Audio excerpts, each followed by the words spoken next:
surgery and she's taking some much needed rest, so she will not be here tonight. So do I have a motion to excuse, should we do it together or should we do it I separate? would do it together, Together? unless have- someone has an objection when you do the call. Do I have a motion to excuse Ms. Meister and Mr. Williams for their absence today? I'll make that motion. Motion made by Mrs. Bolton, second by Mr. Walters. Any discussion? Would you call the roll, Ms. Bolton? We got one job, and that's the Mr. Burns. Yes. Mr. Walters. Yes. Ms. Bolton, yes. Ms. Jennings. Motion passed 4-0.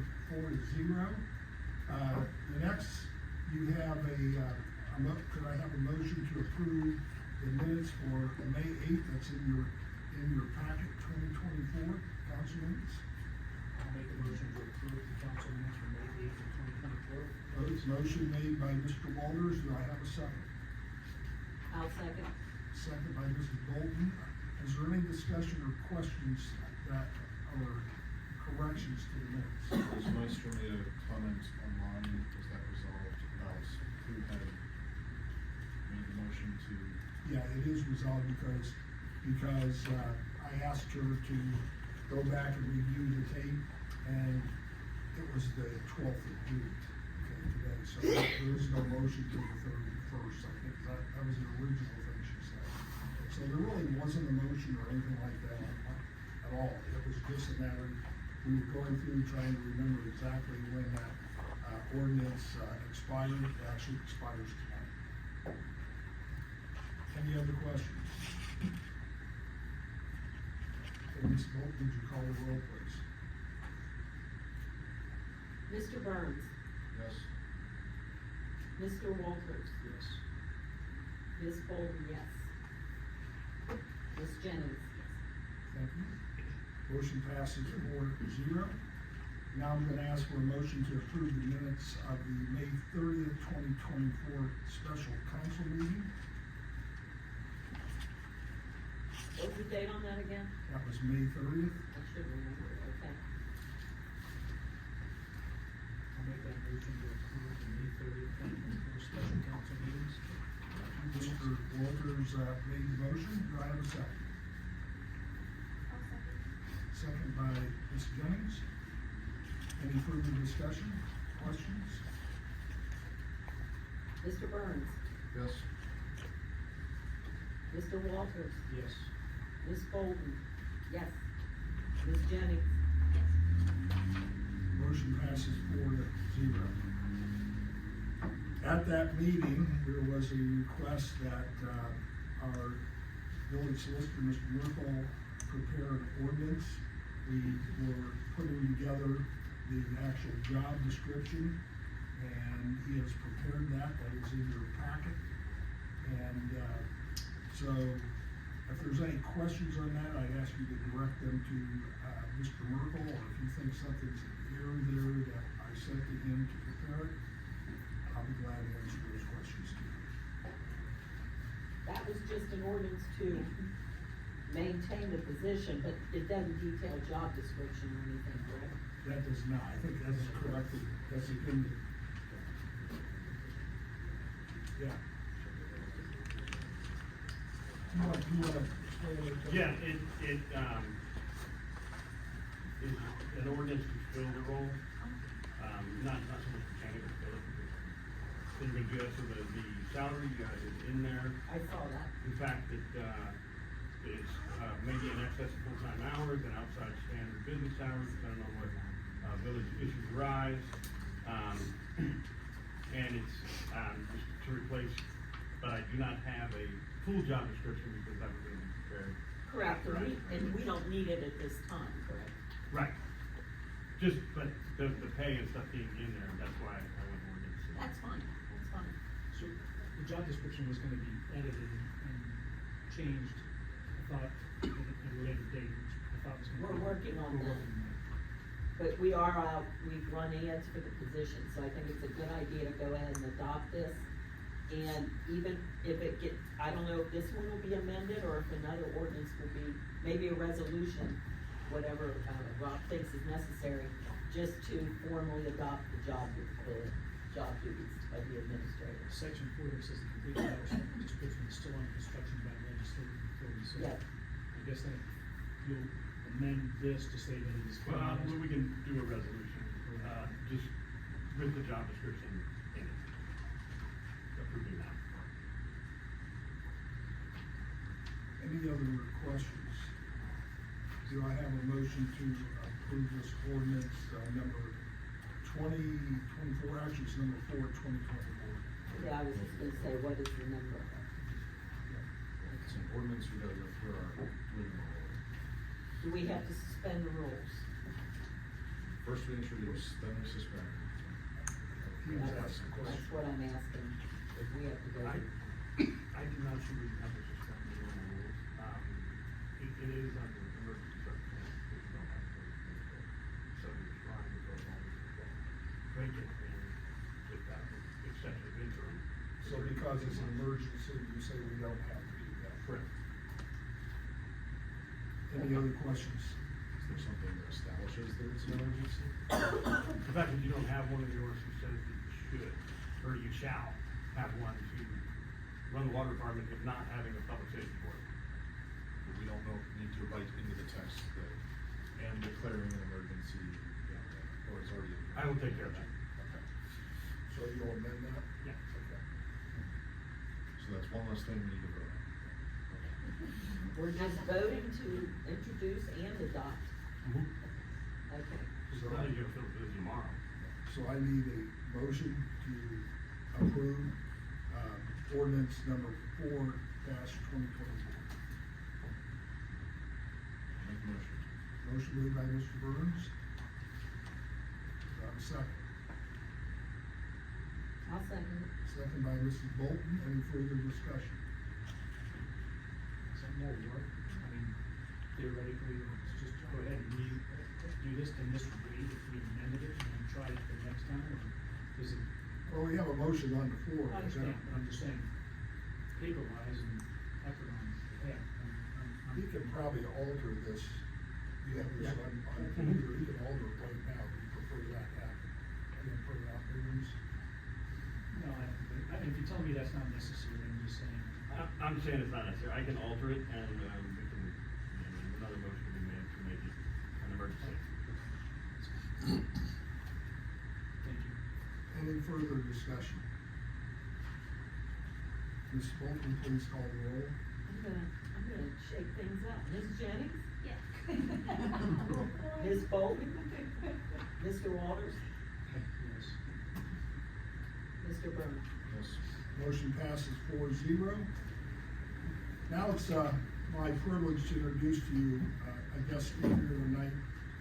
I believe that it's very important that our village codify their ordinances.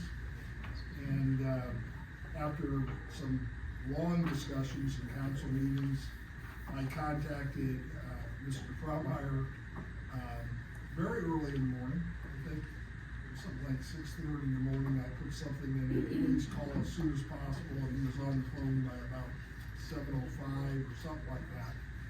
But he has a long experience, okay, working with villages, and legal is known throughout the country for codifying ordinances, making sure that things are being done procedurally the correct way, which is one thing we really need to be looking at here in the village of Clovis.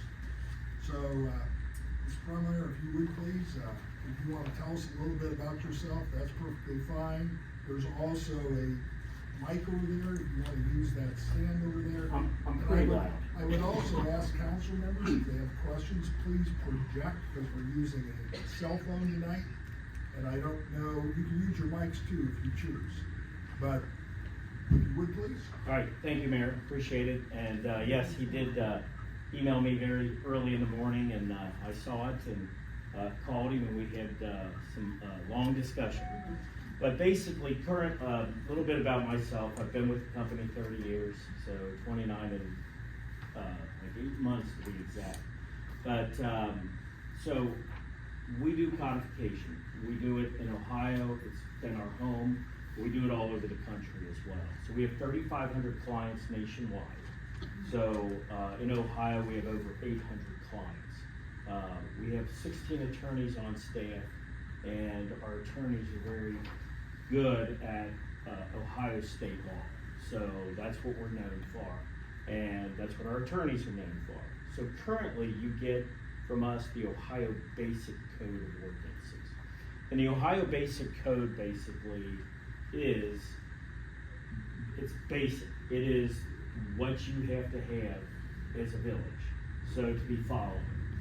So that's what you currently have. You adopt it every year and pay us for that. What you don't have is your actual ordinances. So if you look up the Ohio Basic Code, you'll have that, but then you have to compare it versus your ordinances. And that's where the problem comes in with a lot of small municipalities, because they might say, well, look at the Ohio Basic Code, but then they forgot they had an ordinance on that particular subject that they needed to look at. So what we do with the basic code is we do what's called a custom code. So the custom code is it's really nice. It's a nice feature. And first off, we do is we take all the ordinances that you have passed over the years, and we put it all together into a draft form. Then we do what's called a legal and editorial research report. And here's one, it's very thick, and I'll start one over here as well. But the legal and editorial research report, it basically helps your attorney, because we kind of do all the work for the attorney. We don't take the attorney's place, so you still will have to budget money for the attorney to do the codification, to go through this report. But basically, we go through the report and look at your ordinances and say, hey, you have a conflict here. You have a conflict with state law. You have a conflict with case law. You have a conflict between two of your own ordinances.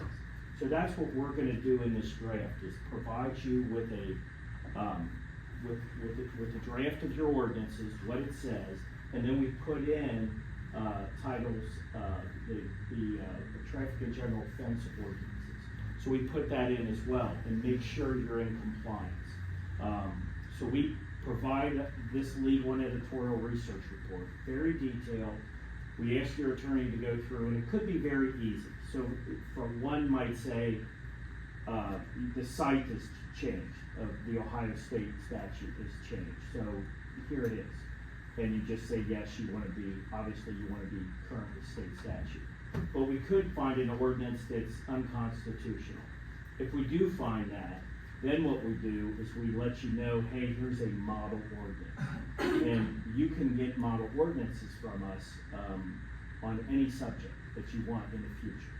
So you contact us, say, hey, at the next council, we talked at this council meeting, we need an ordinance on junk vehicles. So you contact us and we'll provide that for you.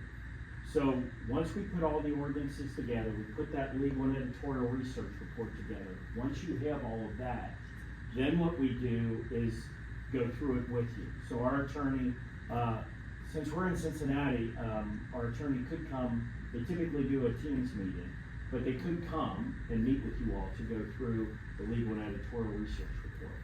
So like I said, very detailed. We ask you to go through it first. Your attorney goes through it, provides information to you all. We usually ask you to return it in 1 to 2 months.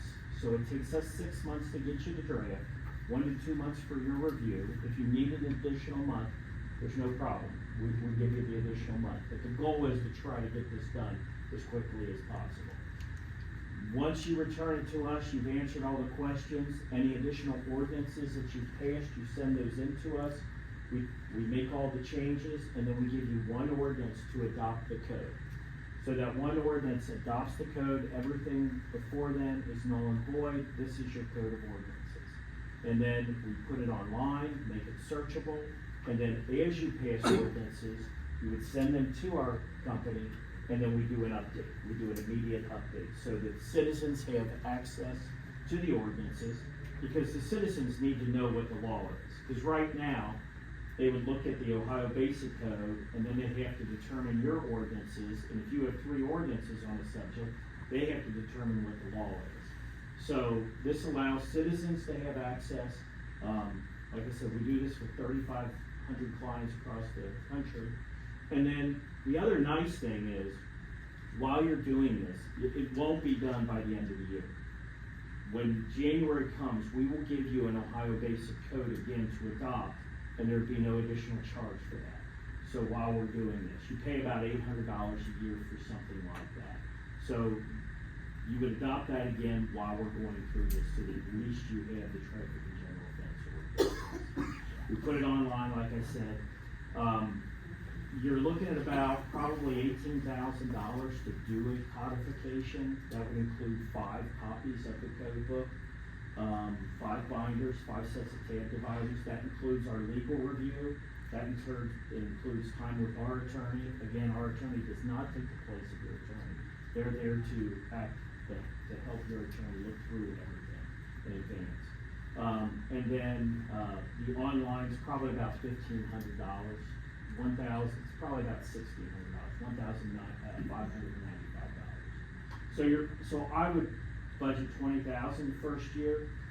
Each update, I would say budget $2,500 to $3,000 a year for future updates. The nice thing is everything will be in the code book, and any changes that you make will be in there from that point forward. And then you can budget this over 2 fiscal years. We can do 50-50 or however you want. We've done monthly before. It's really up to the municipality how you would want to do that.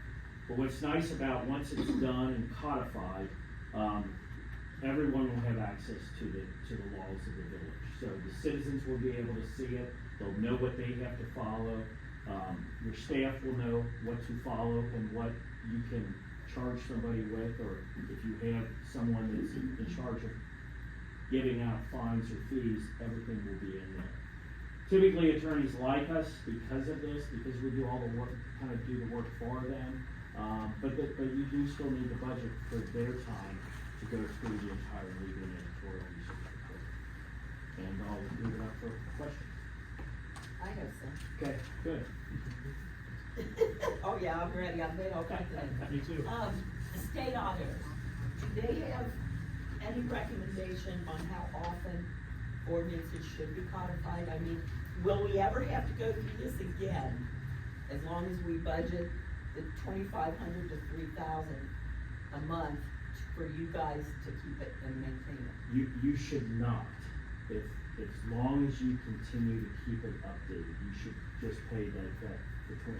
And we don't know what it's gonna be each year. Like the legislature, the Senate and the representatives, they might get together and make a big change. That we're unaware of they're gonna make that change. And they did that about 10 years ago.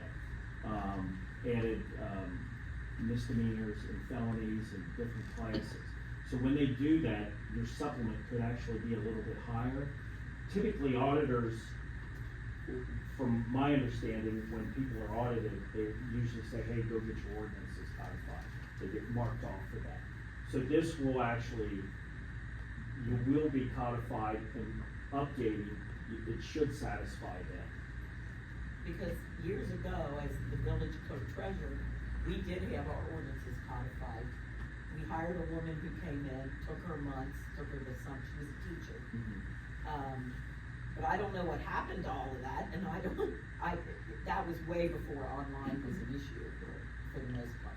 Well, Linda, that's great you brought that up, because one of the things we're gonna do is when this is completed, you can go online, or the citizens can go online and download the entire code from our site. So we give it back to you in Word or Word Perfect. I know you were talking about Word Perfect Word, before. please. So we give it back to you. You can get it. There's like 6 different languages, like Word, PDF. So you can always download it from us. We kind of become a repository for you of the materials. So it will be good. It will be good to have it. And one of the nice things about having a company like us do this is it shouldn't get out of date. So if you're updating as ordinances pass, typically what happens is our staff will contact you after 6 months and say, hey, you haven't passed anything, is that correct? And you say yes.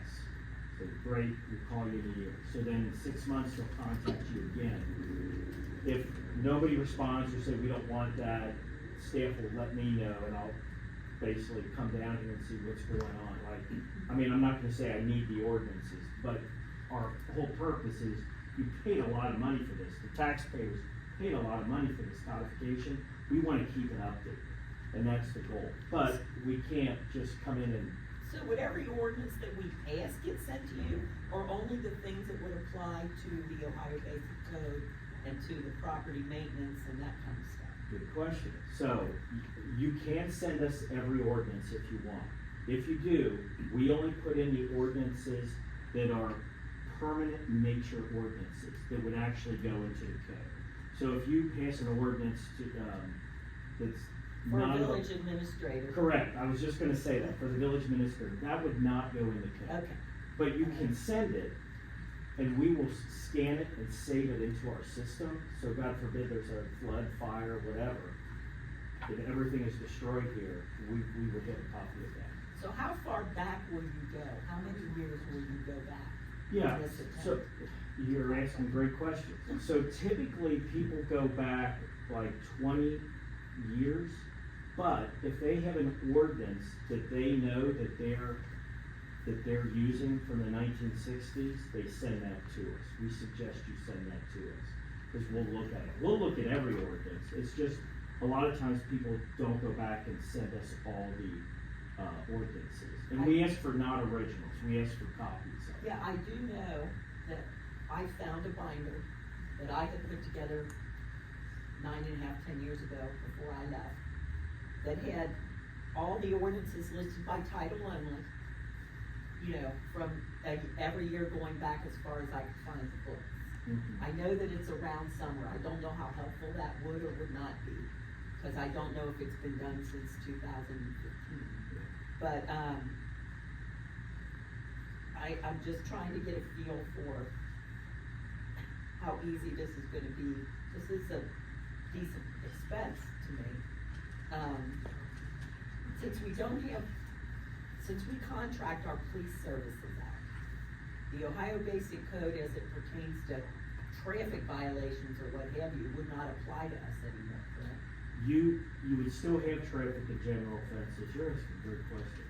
So that would still be in the code, but your ordinances would be entwined in those. So if you had an ordinance, the Ohio Basic, or the Ohio Revised Code had one, and then you have an ordinance that kind of does a little bit more than that, so yours would go in there to supersede what the Ohio, if the Ohio Basic, or the Ohio Revised Code gave you permission to do that. Like the legislature gives you permission to say, you can do these things. So that ordinance, if you say, oh, we want this street to be 25 miles an hour, or stop sign here, and the Ohio Basic Code says you, or the Ohio Revised Code says you can do that, then, you can go ahead and do that. Good questions. Thanks. You were prepared. I'm done. I might think of another one, so you might wanna move on. Well, go I ahead. just have experience with this, cause Yeah. we adopted that Ohio Basic Code every year. Right. Yeah. Anyone else? I have some. Okay. So you had made mention that you looked through our ordinances that are currently on the book, and you could try to find potential unconstitutional ordinances. Mhm. So that would mean that our solicitor now and or former solicitors didn't do their due diligence. True statement? No. So, How could it be? because the legislature makes changes every year. Okay. So, you might pass an ordinance today that, is constitutional, and then because of case law or because of state changes, tomorrow it's unconstitutional.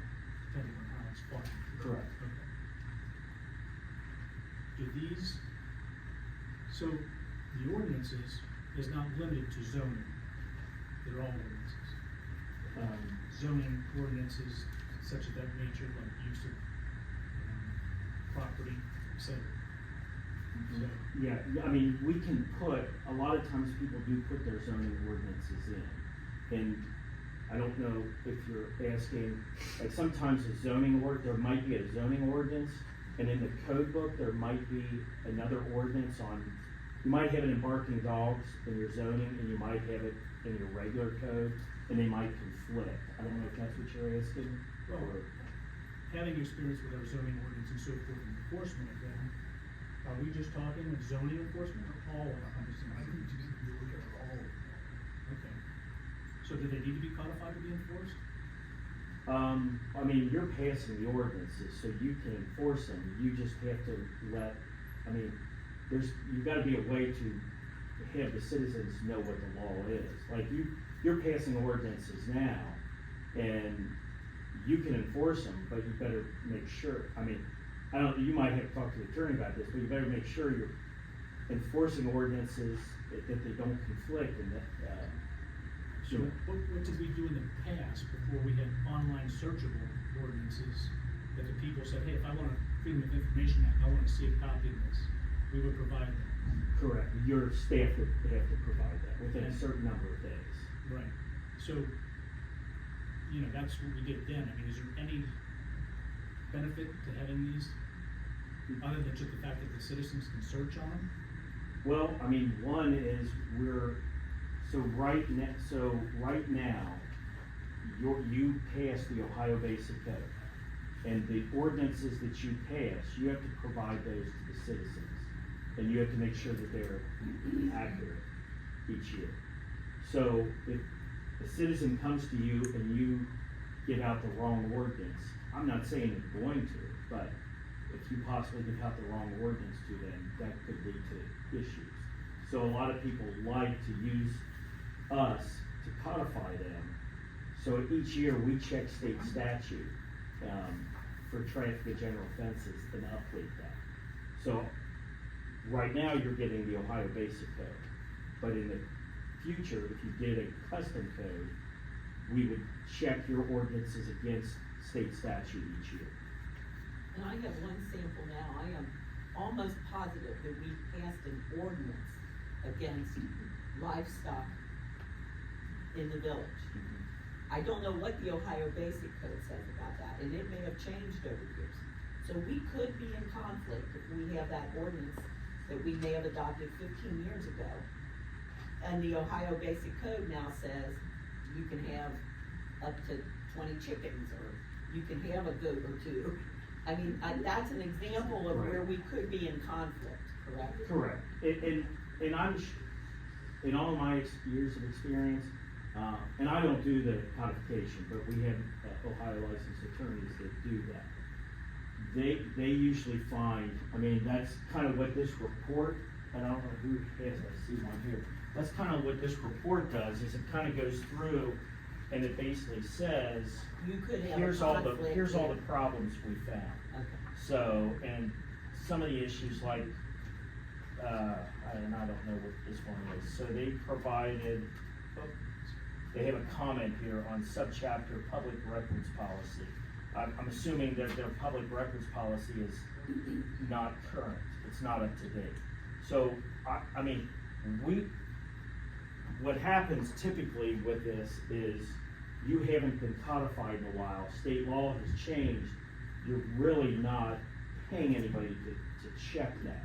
So that's where we come in and we check it the first time, the big time, for the recodification.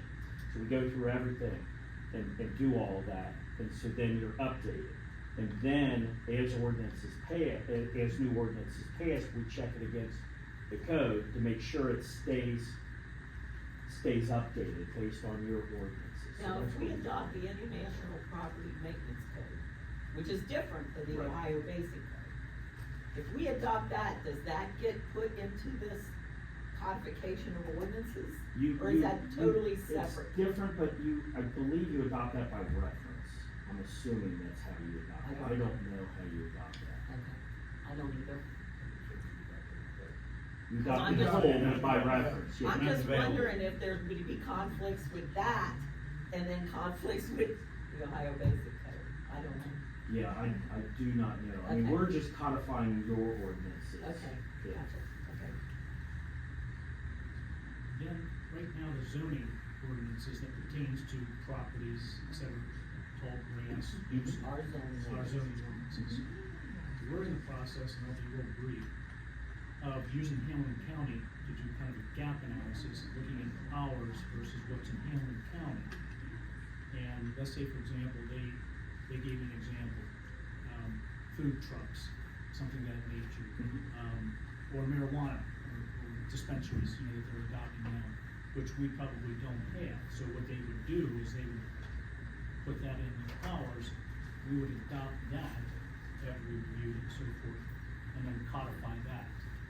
How does that differ then from what you're doing in the sense that if we adopt all the ordinances to be codified, then we're giving you more codified ordinances? Yeah. Are we just kind of duplicating efforts? Well, our job is to codify your ordinances. I'm not sure whatever you do with Hamilton County, but it's funny you just mentioned food trucks, because I just had somebody call me, and they said all the food trucks are coming into their municipality right now, because they don't have any ordinances on taxes and that.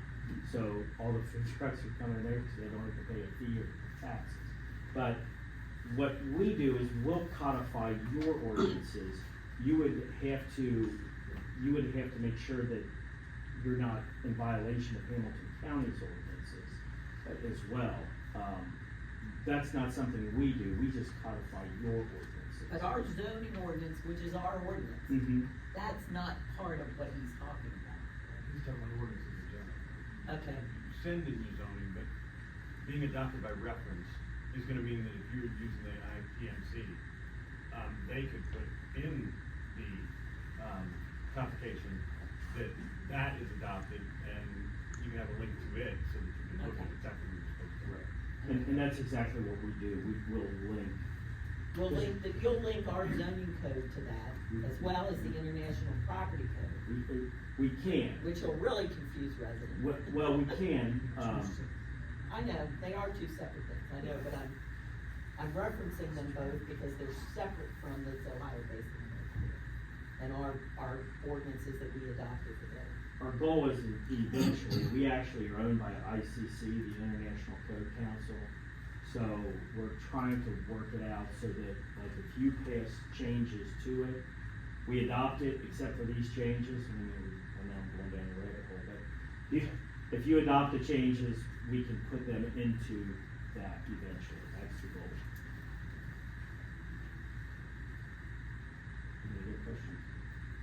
I have a question. Yes.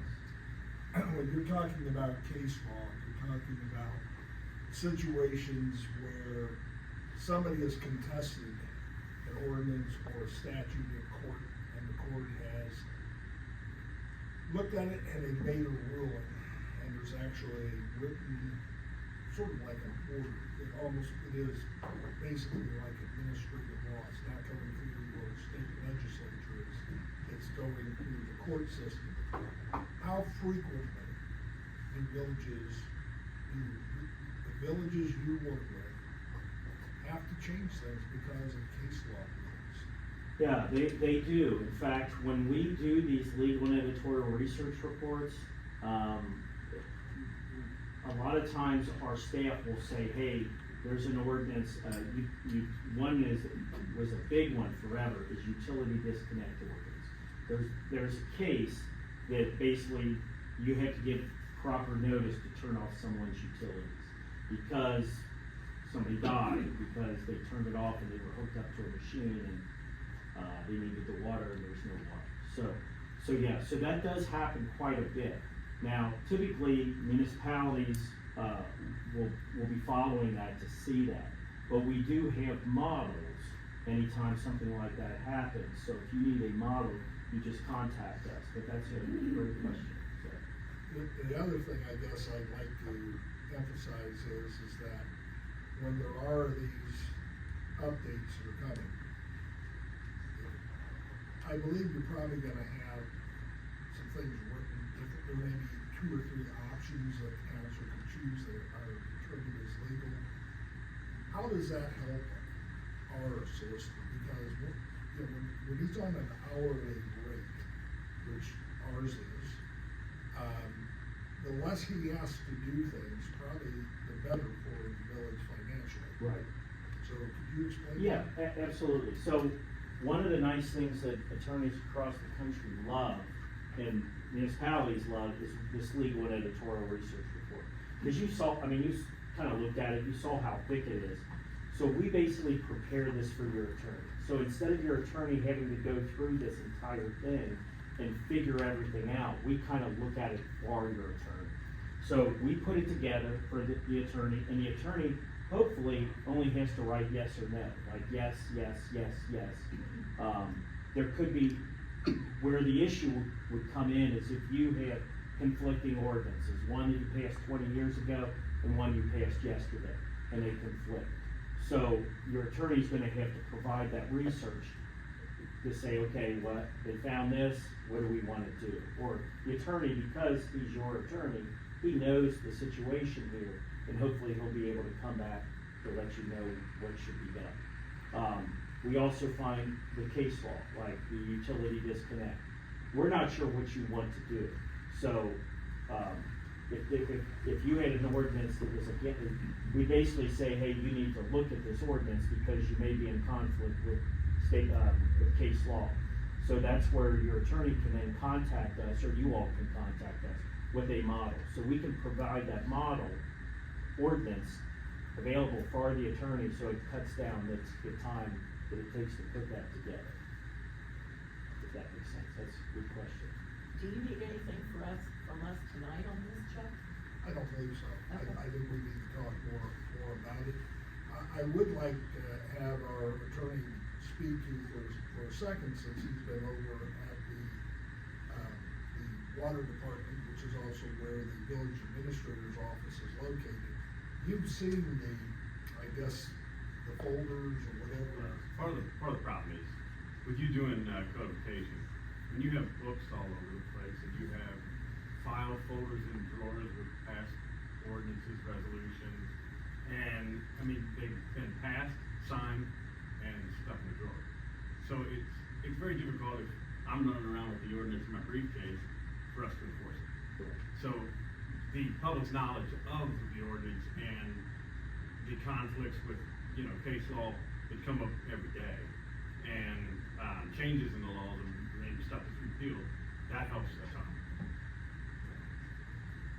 And it's nice to have the ordinances codified, because, you have a new administrator that's gonna be coming in. They need to know what the law is. If they, and I told the mayor this in our conversation, a lot of times, I've had administrators tell me they won't go to a municipality that doesn't have their ordinances codified, because they know there's probably more messes there than they wanna deal with, because they don't know what the law is, because the code of ordinances becomes your Bible. It is what you need to know, because if you don't know what the law is, how can you pass new law? It could be a conflict, and then how are the citizens supposed to know what the law is if the ordinances aren't codified, what they have to follow? And then you write them up for something, they call the village, and then somebody says, well, here's an ordinance, this is what they wrote you up on. But then they're like, well, wait a minute, Bob told me there's this ordinance, and they're in conflict. So that's why people codify the law, to let citizens know what they have to follow, staff knows, and it helps you in these meetings by, you have it right in front of you, either online or in books. Now, Rob, real quick though, we used to have one binder that had one copy of every ordinance we adopted, and any extra copies or originals I would stick in file folders.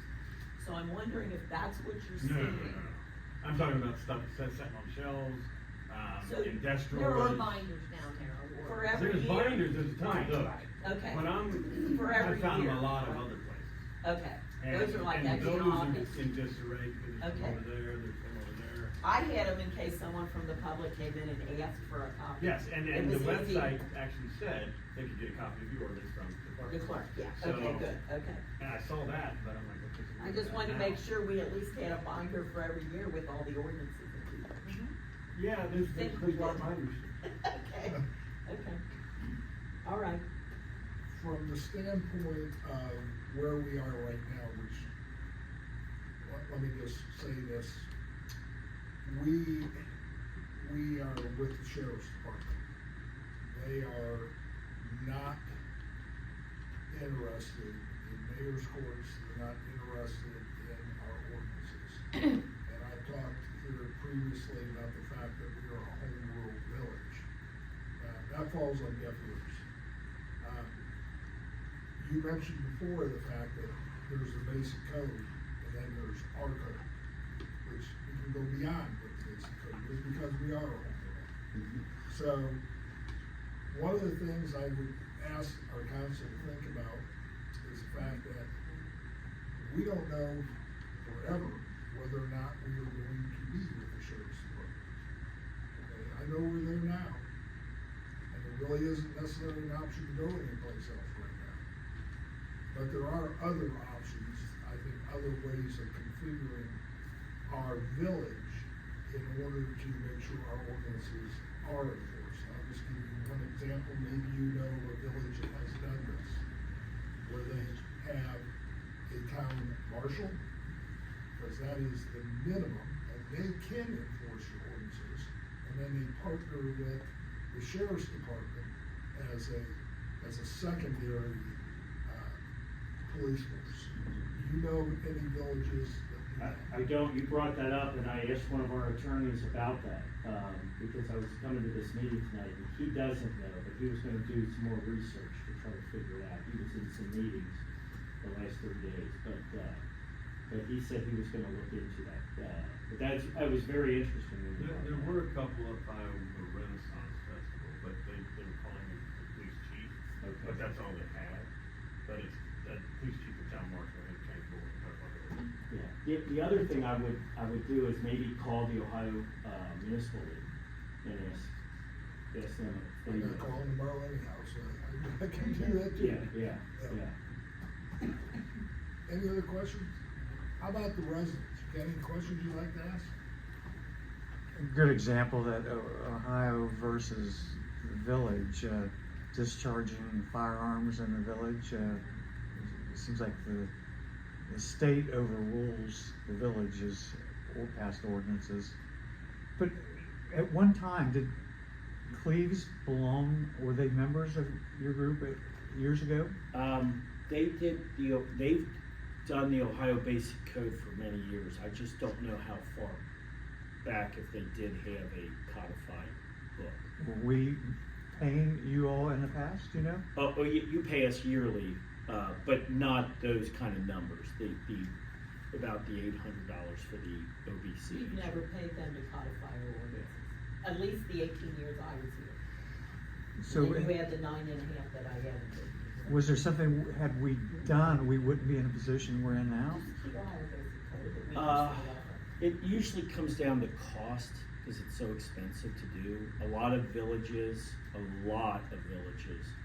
use our Ohio Basic Code, because it keeps them codified like at a minimalist level. Like, your ordinances won't be in there. So if they pass an ordinance tonight on you can't park on Main Street, it's not gonna be in the Ohio Basic Code. You're gonna have to look at the Ohio Basic Code, and then you're gonna have to try to find their ordinance on it. That's what you have to do now. Like, if they had an ordinance on livestock, like she was talking about, you have to look at the Ohio Basic Code, and then you have to look at their ordinance, and you have to determine what the law is. So when you codify, we put all of that together, and then that becomes the law. So you know this is your ordinance on livestock. Instead of now, you have to look for the ordinance, and you have to look at the Ohio Basic Code and see where you interact. But good question. Any other questions from the residents? Rich, I want to thank you for coming here tonight. Appreciate it. Thanks for the input. I will be back in touch. I know we'll probably talk at a future meeting. Yeah. Go ahead, Jim, you had a question? Yeah, and I lost it when you said that, but you said before $2,500 a year, and Linda said $2,500 a month. Oh, Which that was is my it? mistake. Okay. I meant to say a year. Okay, because No, that was my mistake. okay, I just wanted to make sure that $2,500 Pick up on a that, year I didn't pick up what I was saying. is to stay current seems like a small price to pay, in the event that somebody wanted to sue you, Yeah, and that's what this is all about. Right. That's what it comes down to, is typically. Okay. I mean, people can sue for anything. Right, but winning is Right. a different category. But basically, what this is all about is to protect the village legally. Exactly. So $2,500 a year for an insurance policy is small money.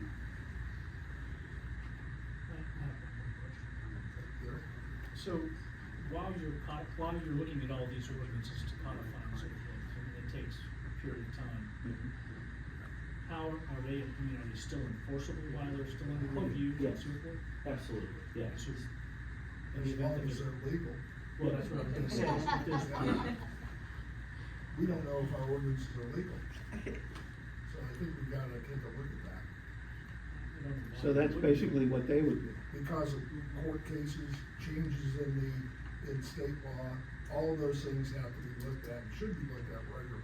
so are we saying that we can't enforce any of our ordinances for another 6 to 7 months? That's my point, that's where I'm going with this. Don't know that answer. Well, and that's, You don't know whether they're enforceable right now. Well, yeah, I mean, it could be enforceable.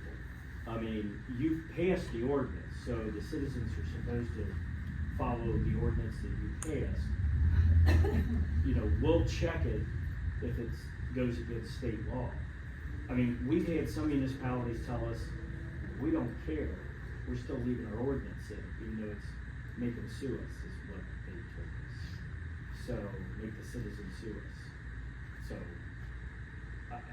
that to me doesn't seem right, because that could lead to a lot of money, so, but. Well, if you're sending letters to residents asking them to abide by your ordinance, and they do it, great. Right. And if they don't, and then you put some kind of assessment on their taxes, and then you find out later that it wasn't legal, I think the problem will come in if we try to make legal moves to go to that. I think we can enforce our ordinances up to a point, it would be low risk. And then at a certain point, it becomes a higher risk on our part, depending on how we handle our enforcement. And that can be any ordinance, I mean, somebody can challenge any ordinance, but they might lose.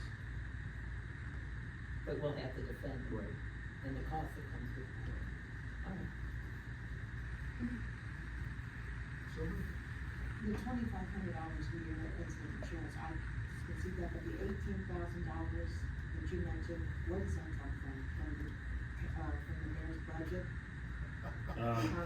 We have to figure that out, Yeah. Sylvia. From the taxpayers? That's for us to figure out based on our budget. Yeah, it'll probably be discussed at a finance committee meeting. That's for us to figure out. If we agree to do it, move forward with it. So. We'll have to appropriate the money somewhere for it to be done. any other questions? Thank you very much. Thank you, Have a thank you safe very day. much. Thanks. Before we go on to the next one, Ms. Ozer brought to my attention that we went out of order here, and we did not, deal with the pay ordinance, number 5, so I think we need to look at that. In your packet, you do have, and the people in the audience also have it, the, bills for the month. Are there any questions that you have on the pay ordinances? I think that it's pay ordinance number 6, isn't it? That's what I That's, know. that's what Penny left for me as the next number, but what do It's I 6, have now? right? You just said 5. Did I say 5? Yeah. It's fine when we're this, it's No, Oh. that's just the agenda. Okay, okay. Yeah, it's pay ordinance number 6, okay. So, are there any questions on that? there's, 3, inputs here for the She's Lawn and Landscape. There's one for $4,235, and he takes it out and he puts it back in. What's Oh, it was probably, who was it again? She's Lawn and Landscape? Yeah, it was probably, One was Oh, voided. what was for? yeah, voided and redone.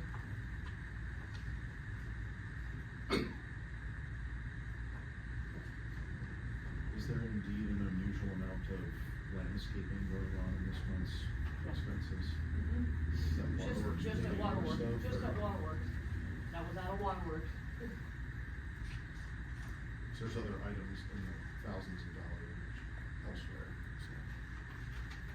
Is there a way that we can see on this, that, where these waterworks and latest clears, Yeah, was we it, could probably was look that at too that. much work, or is that? No, I think I can, I don't wanna. yeah, I know what you're saying, yeah, I'll look at that for next time. Right now, they're pulled per check, right? Right, Check number. that's what they, so, yeah, but Yeah, I could, there's, okay. I'm sure there's a report where there's, yeah. Even if I go through it and mark it today, I don't have a problem with that. I have a question. I used to come up with two. This Shooty's Lawnscaping, $4,235. I thought we had employees that maintained grass and landscape. That was for, Waterworks, for landscaping at the building. It's not general fund money, it's. Waterworks, that came out of Waterworks. Okay. If you go up to the building, it's all landscaped, I mean, it's really nice, but. Well, they probably cut the grass on their property, right? Yeah, Waterworks takes Pays care of to their cut the grass. grass, yeah. Okay, Just a separation of the. okay, I didn't know that. Any other questions? All right, Forgive me, but more so than aesthetics, I'm concerned at the fourth section, where I live on a Gordon Scott, a block from the school crossing guard, behind Jackie's Bar. I've seen, and my neighbors, two other neighbors have seen countless vehicles zip through that stop You're sign. gonna- You're gonna do that in the public session.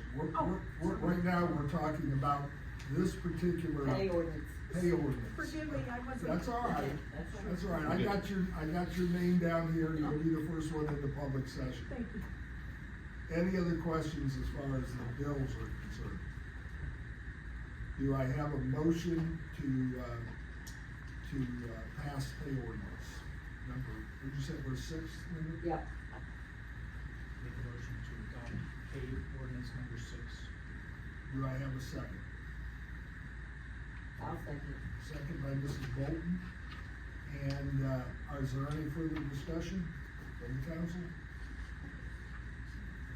Ms. Bolton, would you call the roll, please? Yeah, Ms. Jennings, Yes. Ms. Bolton, yes, Mr. Walters, Yes.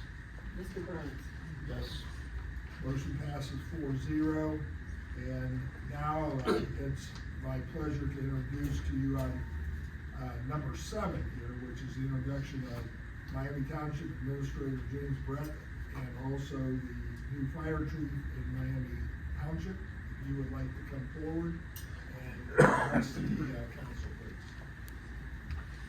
So, excuse me for being a little slow, my back's a little racked, but, thank you, I'm glad to be here this evening, always good to come back, so. Chief Schuman, our new fire chief, been with us for a couple months now, and, doing a great job for us, and I think we'll be very pleased with him as we move forward. Pat Schuman, you're new fire chief. If there's anything, obviously between now and whenever, that I can ever be of any assistance to you guys, please don't hesitate to call or email or text up by the office after coffee. So if you do too, it'd be great. Jim, I think you were here to sort of explain the $159,000, I believe, that you're gonna be asking village residents to absorb. Yeah, let me grab, An increase to what we currently pay with the contract, correct?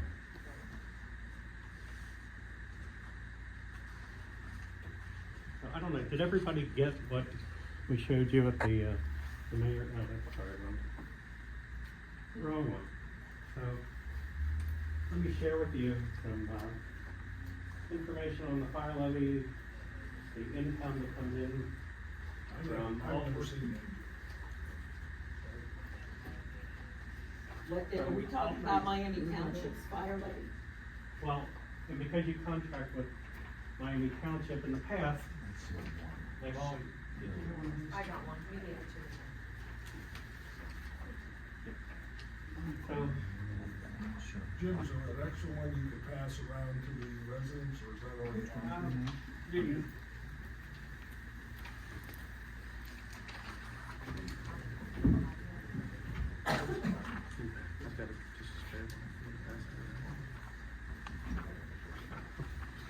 Let me start this one here, and you guys can take a peek.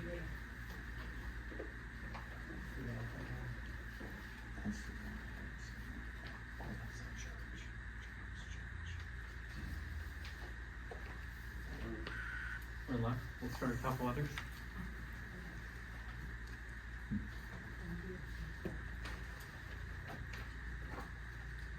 So I'm not sure how the original contract with the Village of Pleas and Miami Township worked, but when I came here as your fiscal officer, there was an initial contract amount that the village paid. And then, in 2019, the township asked the village for an additional amount. They asked all three villages to contract with the township. And in looking at the amount that we paid, or that the villages paid, of the levy income that comes to the township either through the township tax levies or through the villages to the township. The Village of Addison currently pays about 2%, Village of Cleves pays about 11%, North Bend pays 8%, and Miami Township picks up the difference at 79%. So, in looking at our expenses moving forward, I know that you guys have dealt with employee costs and benefit costs and everything, so as we're moving forward, we're projecting the bottom of that first page. I highlighted the employee cost because the big cost right now and everything is what it takes to get quality people. So our projection for 2025 is we're gonna have $2,800,000 in salaries. We're gonna have about $1.5 million in benefits. Our total employee cost is gonna be about $4.37 million. Our non-employee operating costs will vary on a year-to-year basis, depending on whether we have to replace a piece of equipment or something like that. We're projecting in 2025, we're gonna spend $1.1 million in non-employee costs to operate the fire department. So our estimate for 2025 is it's gonna cost us, sorry, my arms are getting too short, about almost $5.5 million to operate the fire department. 2026, we're looking at $5.7 million. In 2027, we're looking at almost $5.9 million. So the township funds the fire department through our contracts with you, through our levy, and then through our TIF funds that we receive from the county, from the taxpayer. So in looking at the cost, if we, what we're asking is an increase that basically keeps the percentages about the same. With the 2 mills that we're asking for each of the villages to pay, the increase would keep Addison at 2%, Cleves at 12%, North Bend at 8%. The township is going to ask for a renewal of a 3.5 mil existing levy, and also for 3 mills additionally. We looked at the money that comes in, and we realized this is a bad time to ask anybody for extra money, but in order to fund our fire department, we're gonna have to come up with some extra money. The one thing we can't spend that TIF fund on is salaries. So if we bring in with the proposed revenue $3.5 million, 3.57, that'll get us probably through 27, 28 in salaries. Doesn't come near covering the salaries and benefits, let alone the full cost of operating the department, but it will help. And the chief can talk about staffing and things like that if you don't have any questions on that. Love to hear. So, but let me hit one more thing. Back on the last page.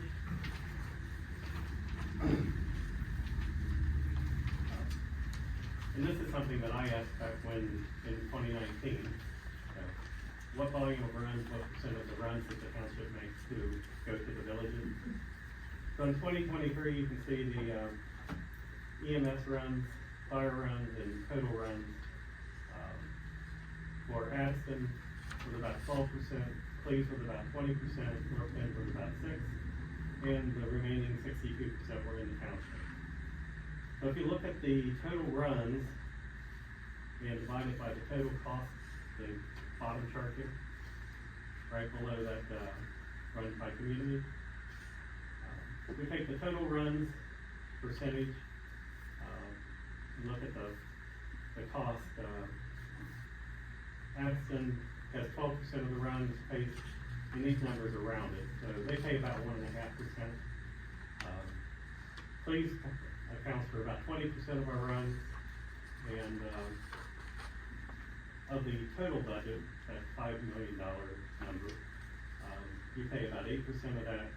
North Bend has about 6% of the runs, they pay about 5% of the total cost. So the villages pay 14% of what it costs to run that fire department, and the township picks up the other 86%. So, in keeping with what the finance committee at the township thought was fair, what the trustees thought was fair, they came up with that 2 mil number to ask for an increase from our contracts, and we're asking for our residents for a renewal of the 3.5 mils and 3 additional mils. So, that's how the number came about. Any questions, Council? Yeah, you have a projected salary cost in 25 of 2,811,000 and benefits of 1,560,000. What are they this year? What did you budget for salaries this year? Like 2.6 million. 2.6 million is just salary. 2.6, 2.7. And how much, benefit?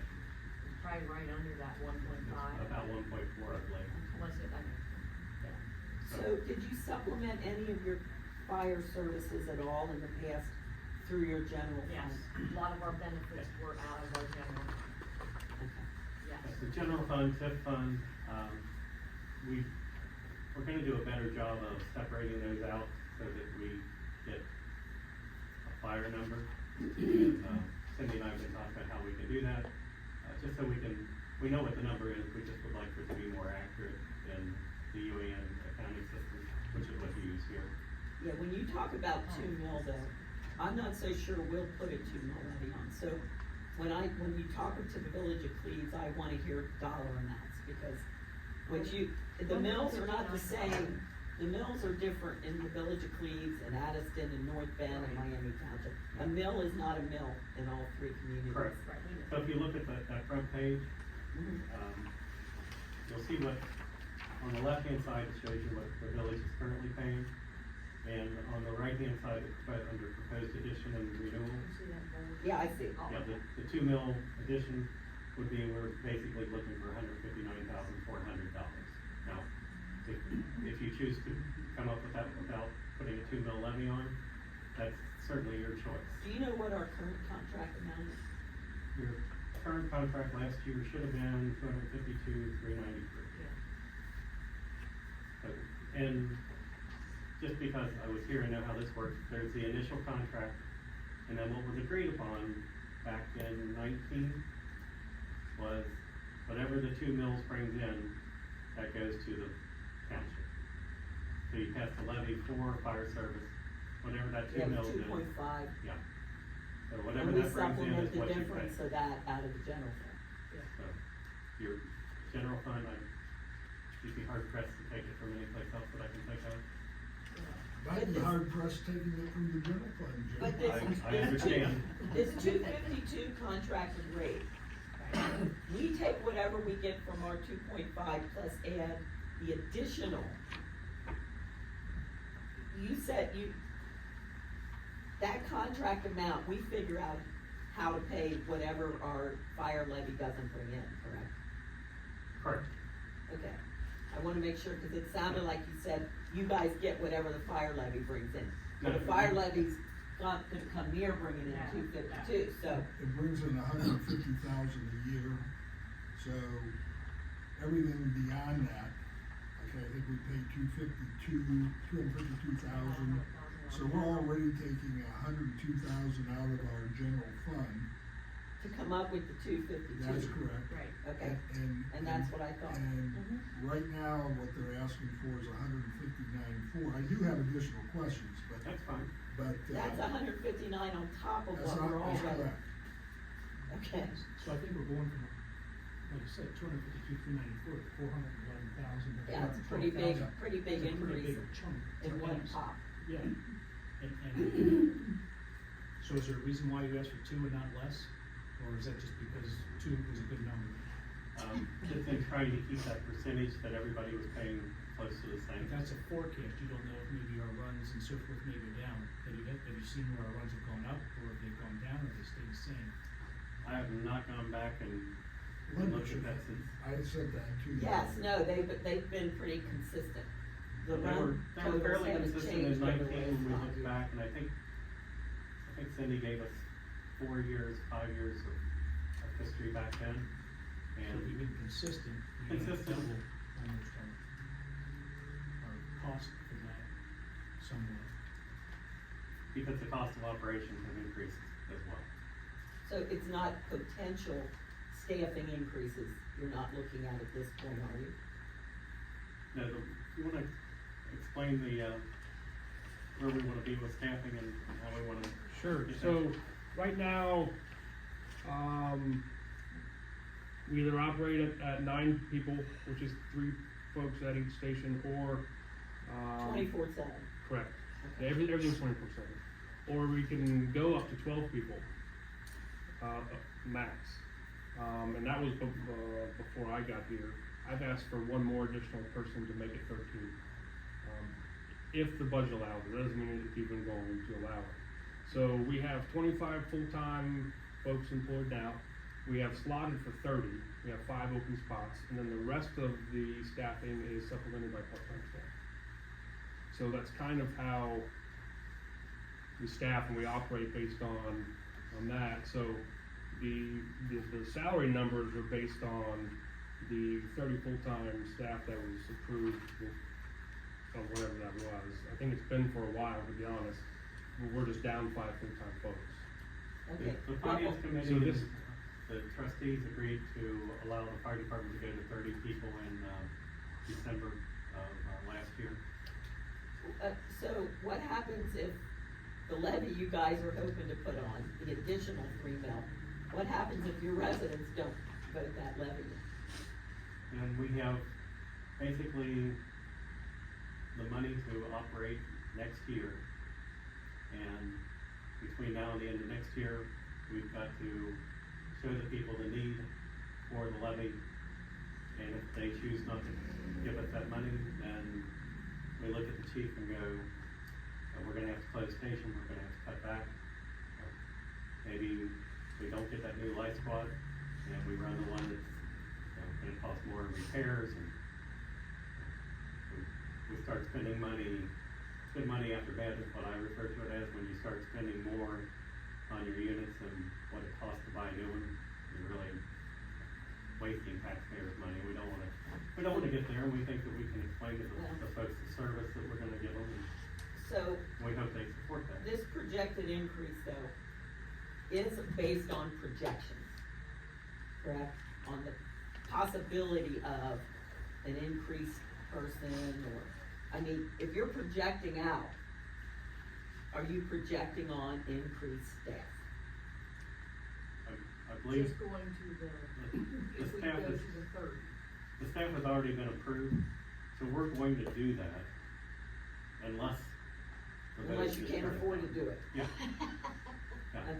So, and that's really, that's where I feel like we need to be, to have adequate staffing so that, right now, if we've got 3 people at a station, 2 people go on a light squad run, you've got 1 person who can drive to that next incident, but 1 person can't do a whole lot. So, Yeah, I'm just, in my mind, I'm just trying to figure out, this is a big increase for the It is. village of Cleveland. And, For all. yeah, but I have to be concerned with the village of Cleveland. Yeah. And Exactly. how it affects our budget and our finances and our ability to stay in business as the village of Cleveland. Cause we couldn't get a general fund levy passed the last 3 times we tried. So that concerns me. You know, we're right now, working to see how the reevaluation and how all of that stuff affects us financially, which we won't know till we get our second disbursement, and then we can get a clear picture. And I'm just, in my mind, I'm just trying to justify $160,000 for the village of Cleves is a lot of money, and it probably isn't as much to Miami Township, It's a lot of money to anybody. so. Okay, I'm You know, just, I look at it like my household budget. You know, if I'm gonna ask for that percentage of increase, you know, if I wanna go out and buy something for the garage, you know, then I have to go tell my wife, oh yeah, I'm gonna spend that. I'm at a disadvantage because my wife's dad was a carpenter. So when I go out and buy a tool, she knows what it's for. So she knows if I really needed it for a project or if I wanted it. So, and there's a big difference between need and want, and we're not asking for wants, we're asking for needs.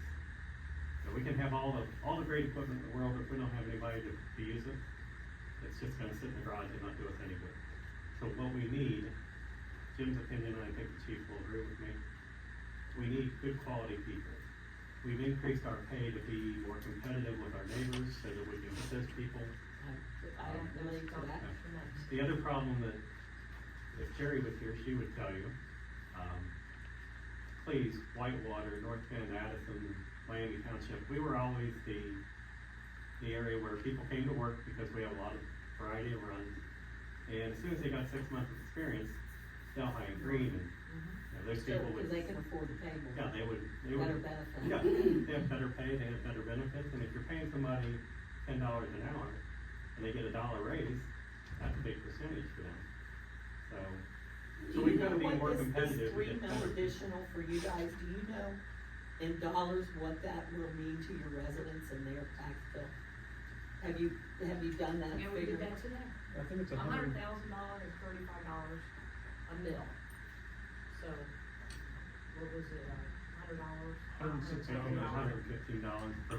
Yeah, on $100,000. $100,000 house. That's what that increase would be. Yeah. Cause I'm just wondering how that would relate to the increase for Cleveland.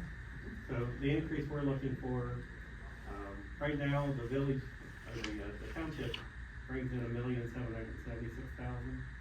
And our increase would bring us to $2,799,000, basically $2.8 million. Which doesn't come close to the $5,889,000 you say you need. No. Again, because the trustees in the past, when it was available, were bright enough to tip basically the entire township. They were one of the last ones who got that done, and, because they were smart enough to do that, the township is fortunate enough to have that extra money so that we don't have to look at you and say, well, you have 20% of our runs, we want 20% of that $5 million.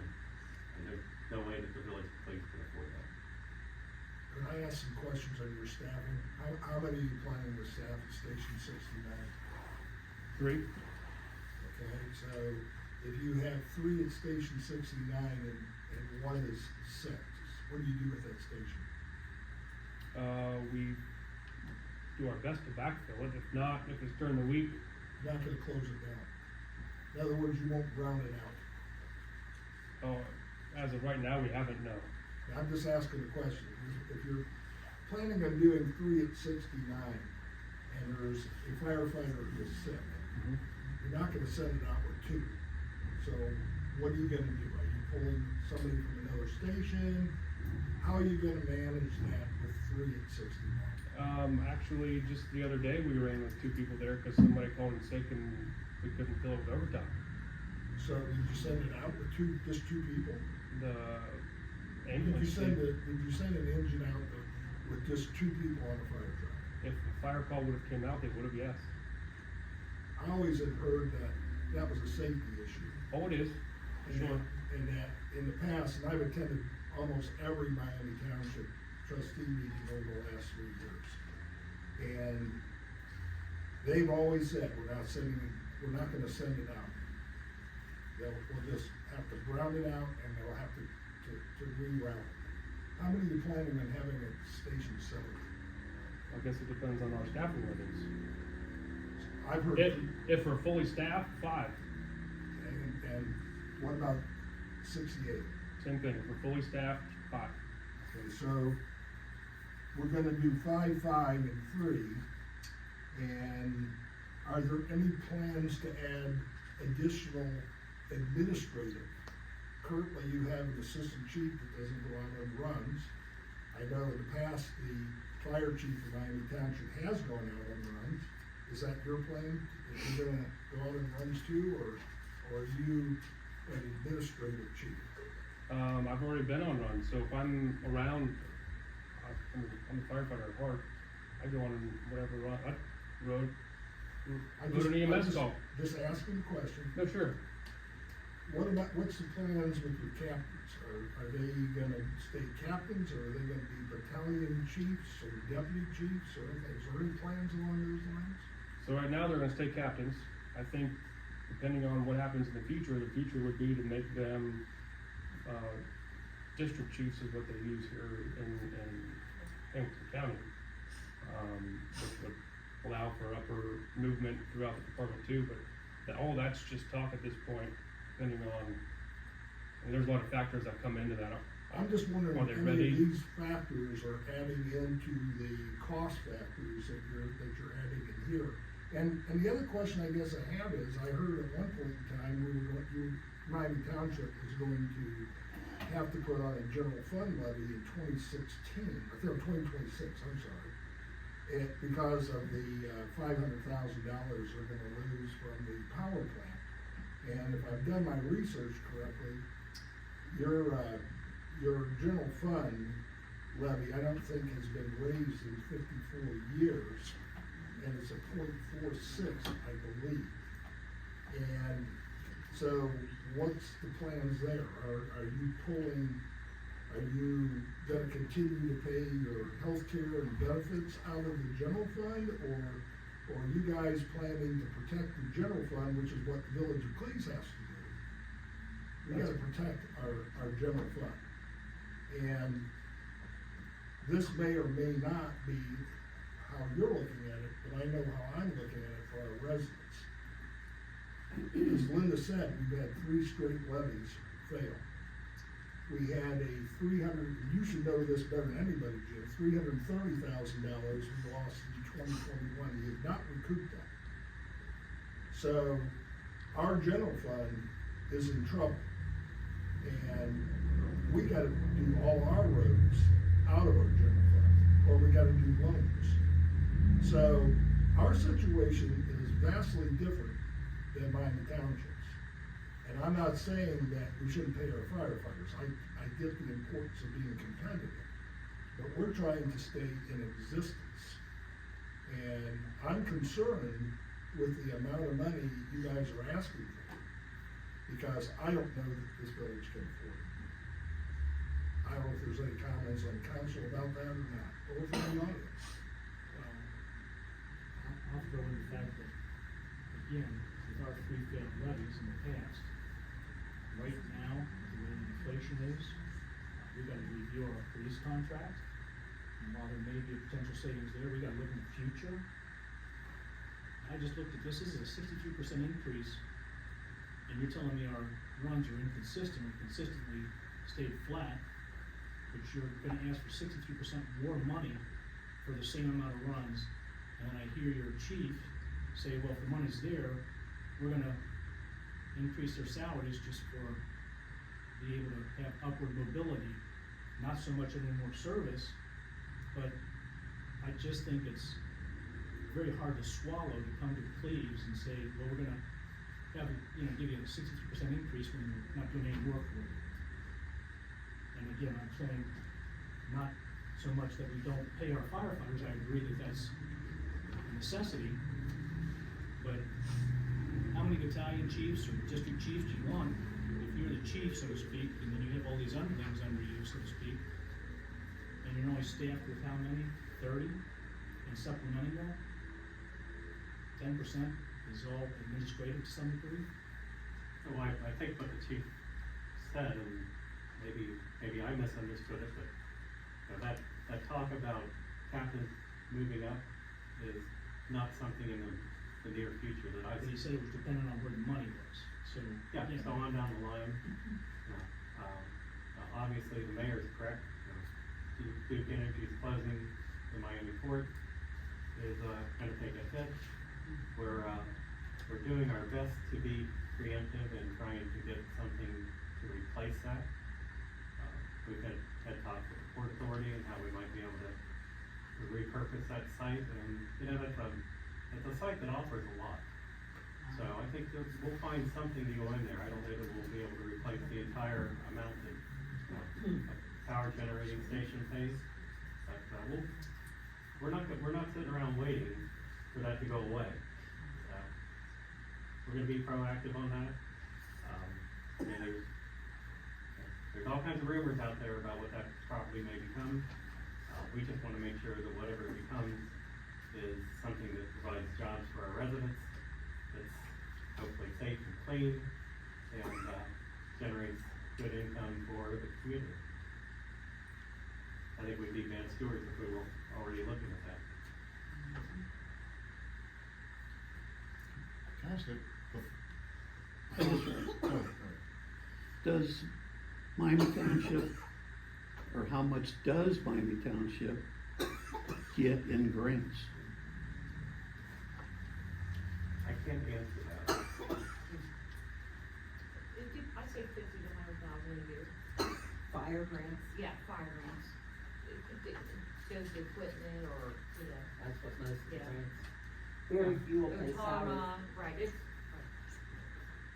So, and then. they do bring in money for EMS billing, about 300,000 a year for EMS billing. I'm still on clarifying questions, so we can dial back the intensity for a couple of questions here. I still don't understand some of the things that are in front of me here. Thing number one, page 3, the bottom figure, percent of total cost. Where does that come from? It doesn't seem to be represented that same way elsewhere in these spreadsheets. It's not, and when I realized I didn't, you know, I had done the cost, I'd done what the levy brought in, the percentages of that, but I had never sat down and figured out the number of runs, the percentage of runs that we make in each of the villages, and what that percentage is of the total cost of running the department. So, actually, it's the percentage of your contribution to the total cost. So, when I take the proposed total from page 1 of, 411,794, I think that is a percentage of 500, or 5,400,000. I don't copy. It comes out to The 8%. what?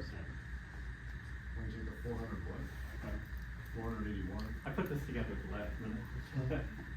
This one? Yeah, okay, just what we're asking from the village. You take the total district. Okay, so we need a header here. This is asked of village. You take the 411,794,000 that we're asking Cleves to provide. And you take the total operating cost for the next 30 years, and it works out about the same for the next 30 years. That's a 5,400,000. We're asking you to pay about 8% of the total cost of operating the department. That's North Bend, I believe it's 12%, Oh, right? yeah. Oh, no, percent of total cost, I see. Further questions on the levy things, but, okay, so 411 divided by one of these things is gonna give me my 1, my 8, or my 5. But that's not on a, you're not breaking out the cost of individual runs compared to the overhead of running a fire department, or you're just saying, of the bottom line figures, top line figures, Right. This is, If you pay that much money, you're paying for 8% of the cost on that part. so this is percent of total cost asked for. Well, Good, when I, John.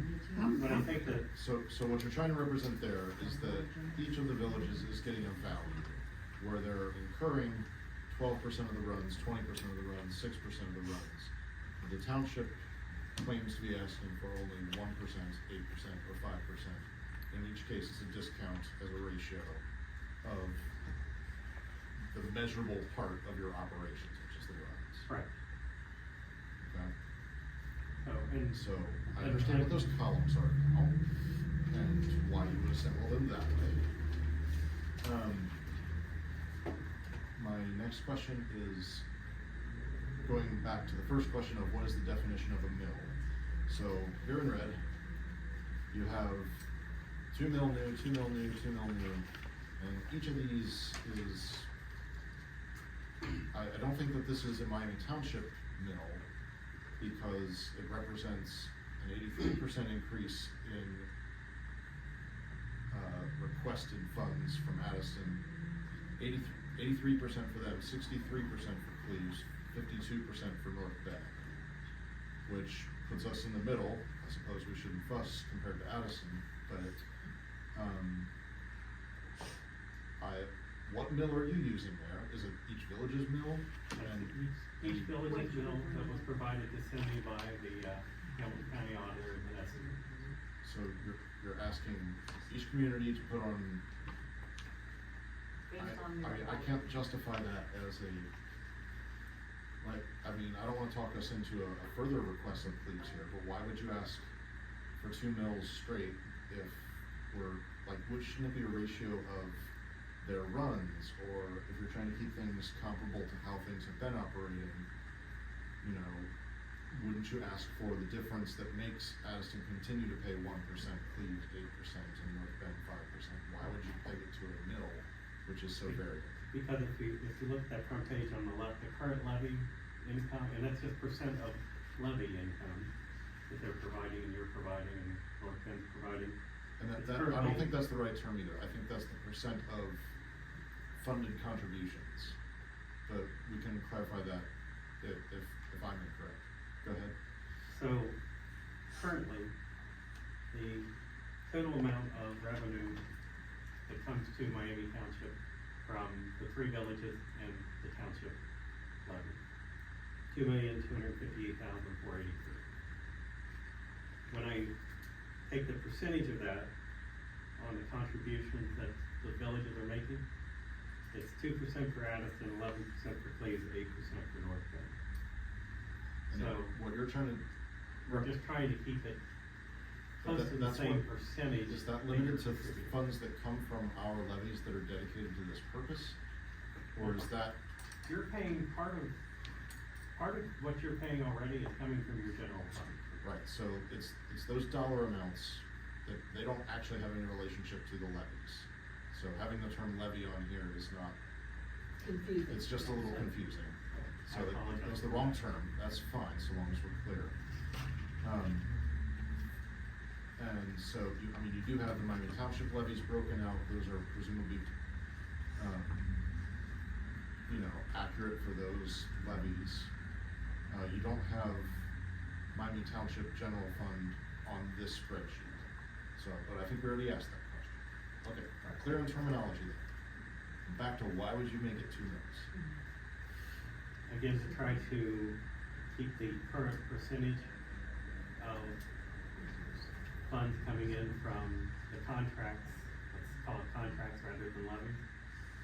And however that gets there, currently, you're paying about 11% of what comes to the township for your contract. So But it's versus not what we- all fire levy, some of it's general fund. Some of it is your general fund, yes. That's So very the well. number you're trying to keep constant is the 2%, the 11%, the 8%. Correct. And so you're just multiplying that, and so, okay, so let me trace your thinking. I think the 2 mills bit is, I think it must have been shorthand for what you were discussing. I don't think it's accurate. I can still be wrong. So you wanna take the 2%, the 11%, the 8%, multiply that times the new higher cost. We're just trying to keep it in line with what the You're- township is receiving in levy funds. Okay, you want to retain a total of, what is this, 21% covered by the villages. 21, in- 22, yeah. In the same ratios, at the new expense, and therefore distribute that difference back to us. But you've not done that in the correct ratio of what we're currently doing now. So Addiston's getting the raw end of this deal, North Bend's getting a nice deal. The way that I read it, in that. Because of their tax base. So, Because 2 mills for them brings in a lot more money than 2 mills for per, Queens, per household, I guess. But Does that make any sense? Don't No. forget the ability to pay per household too. so we really shouldn't, that's where these mills is so confusing, because But We- you put the wrong ratio in by sticking to mill, like, if you yes, say. yes, So I want you to look at your analysis, like, if we need to sit down with this, that's fine, but like, I think you've done, I don't think you've achieved what you said you tried to do. So, like, if you want to distribute new costs We'll of be up next. adding these red numbers together of about 300 some thousand that we're asking for new, right? So 290,000. And if you want to distribute those and I'll get out a pencil and paper too, and I'll check mine. But I think if it's a ratio, then the ratio should be the same. Like if we have a 10% increase because there's a 10% increase in the budget, then Addison should have a 10% increase and North Bend should have a 10% increase. That's the back of the envelope that registers in my mind. And this absolutely doesn't meet that. I could be making an error somewhere else, and I'm done making the point.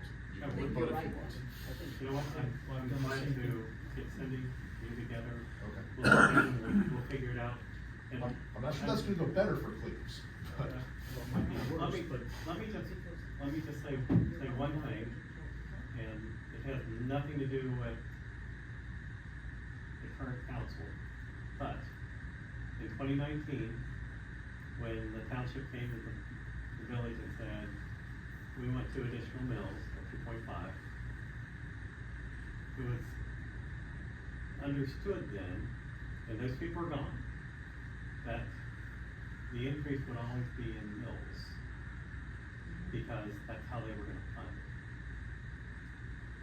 So, part of what the township was working with, and I was here in 19, not there.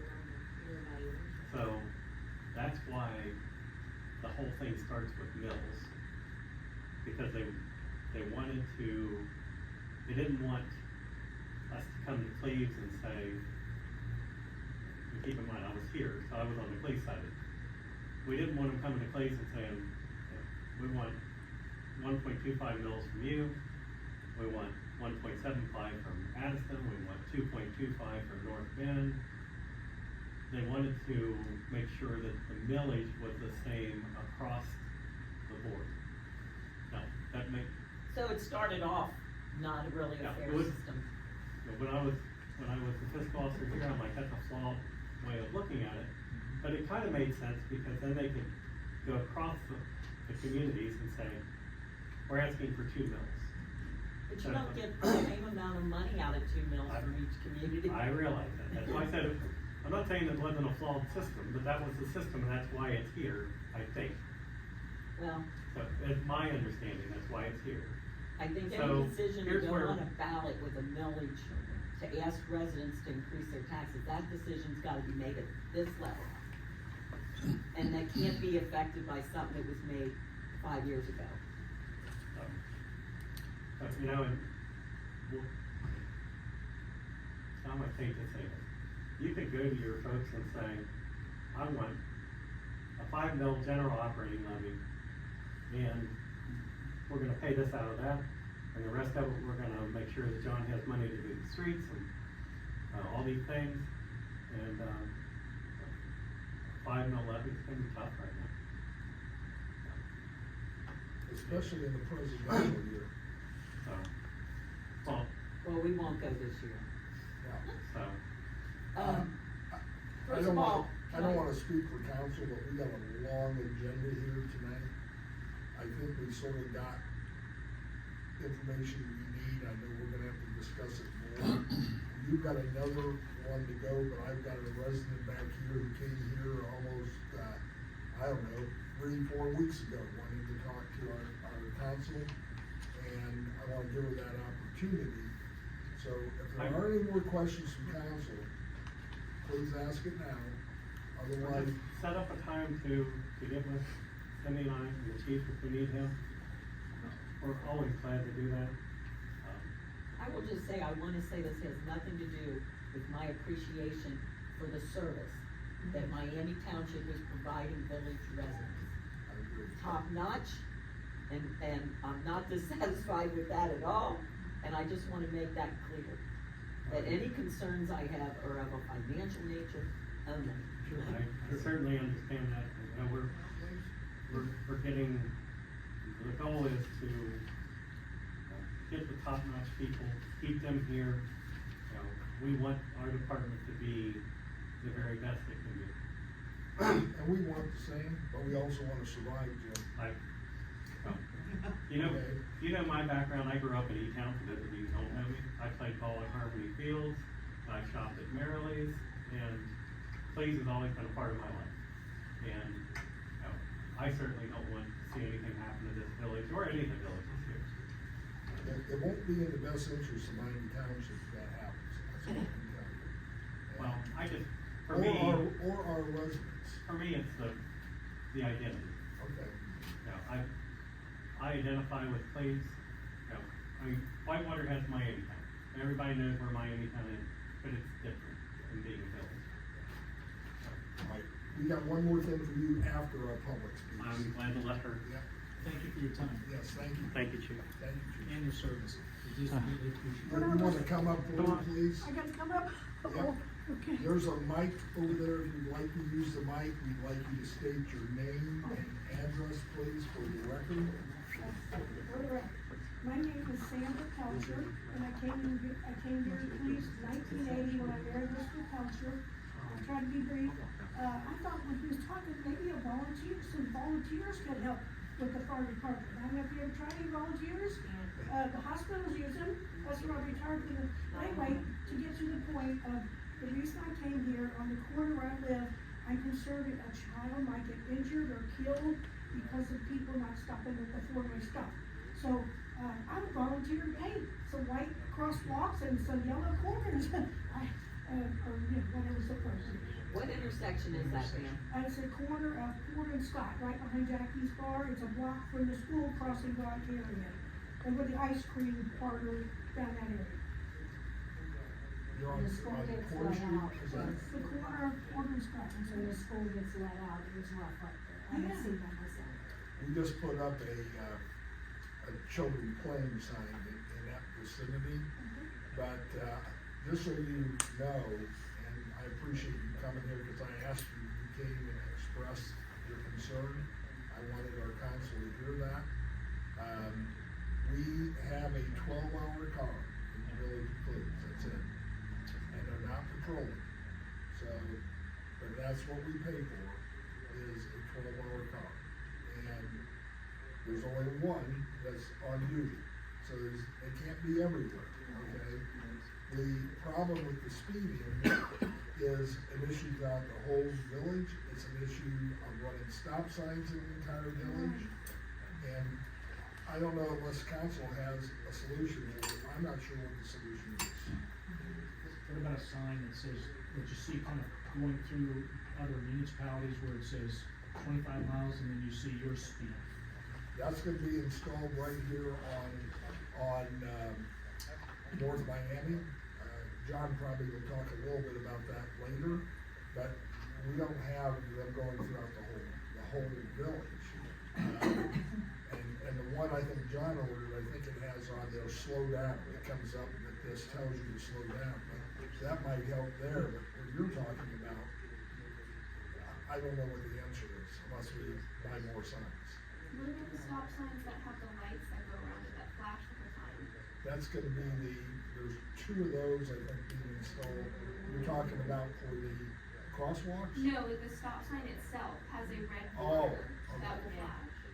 You're talking where it flashes? Yeah, and it's constant, it never stops, like 24/7. They're solar powered. Yeah, so, They're about $3,000 a piece. Those signs are $3,000. When people are running stop signs, that's the problem. yes. They're rolling through, they're not making the stop. And I can tell you from my commute drive to work on the days I gotta go to the office, people are running red lights at a massively high rate, especially on Route 50. I mean, running red lights, not yellows, and they're not stopping at stop signs. I mean, this is prevalent everywhere, not just here. And I don't know what the solution to that is. And I feel for you, I understand your concern. But it's a problem everywhere, not just here in the village, please. But the fact that we have a school, I don't know how many elementary kids we have walking home, I don't know those figures. But I think it doesn't hurt for us to look into it. I know Todd isn't here tonight, he chairs our safety committee. So I think maybe that's something that they can get on their agenda to discuss, what possible solutions might help that. I would volunteer to be a crossing guard if somebody would train me. Well, Since I'm a open. crossing guard might be part of the solution, just the presence of one at that intersection might cause people to stop at the stop sign. What about speed humps? I know that, if you look at various other municipalities, just right over in Green Township, they've got them on some of the side streets. And I know from the fact that when I lived over on McKinley Avenue in Westwood, I worked with Hamilton County getting the speed humps in there. Those permanent ones are more expensive, but they have the ones that have the rumble strips, or the ones that really elevate you, that are more mobile, that you put down with stakes in the blacktop. They're rubber, yeah, They're rubber. they're heavy rubber, and they're staked into the asphalt, correct. And how much do those run by chance? I got I'll have to look in my email, I got an estimate from Forest Park, they use these a lot, so I'd have to get you that figure, an email to all you, to let you know what they are, but Forest Park uses this brand, constantly. When they get a complaint of this, they put down a speed bump. How does that affect snow removal in the winter? It- That was always one of our concerns in the past, when That's- speed bumps were brought up. that does affect, It really affects the plows. Correct. You have to really mark where the speed bumps are and remember that. correct. I think they get skids too that come home with that. I don't know, I if don't know. we have to know if our plow has that Yeah, ability. true story. Any other comments? Have we talked to HCSO? Oh, And yeah, they've she got a whole talked, traffic she talked directly with Sergeant Carter. She talked to the other guy? Well, he's the head guy, I'm not sure who the other guy is you're talking about. There's a regional Oh, you're talking about Minish? traffic enforcement guy. And this goes to show you how often I empty this. This is from June last year. Captain Stephen Minich is, Yeah. That's his direct boss. Have we talked to him about speeding in the village? The answer to that is yes. Any reply? They were going to increase, presence, but they can't be everywhere. And that's true. That's not a false statement. They can't be everywhere. There's no way it can happen. But has there been an increase in presence? I believe there probably has. Why can't they be down there at that time of day? Well, If there's a big available. problem somewhere else. I don't know how to answer that, Jim, because the best person to answer that probably would be Sergeant Carney in a safety meeting, which is the first, Thursday of the month, is that right?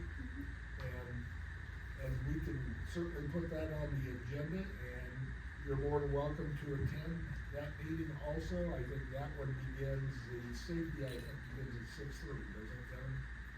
So, our next one will be the very first Thursday of July. If you keep it, that is July 4th. That's July 4th, I guess we got to move that one.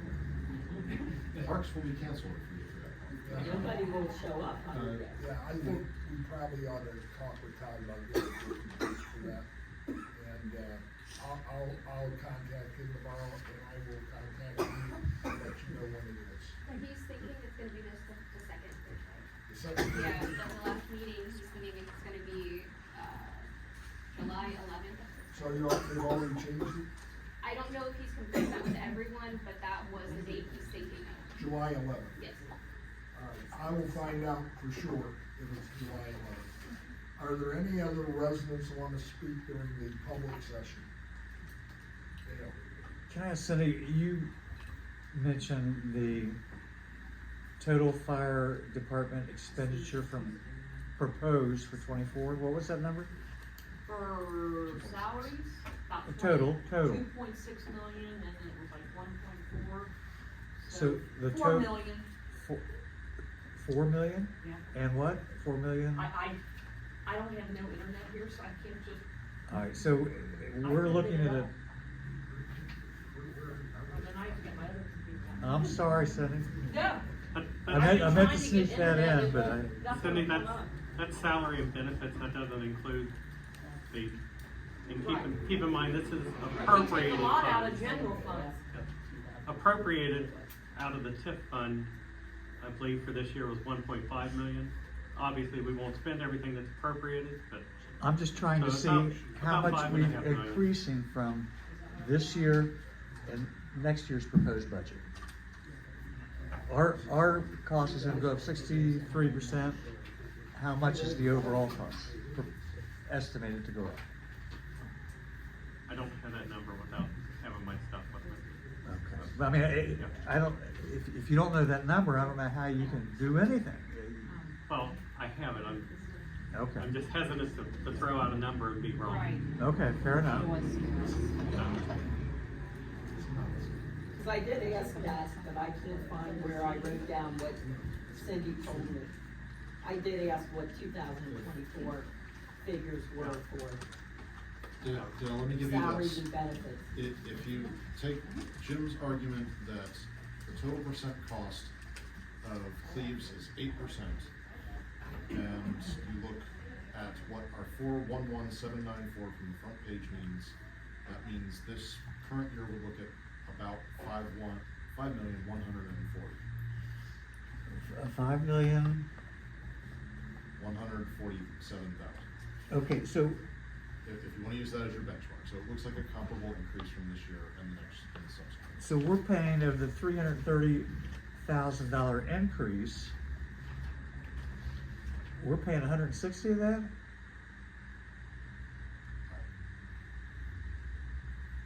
That's what they're asking. They're projecting a hundreds of thousands of increase per year.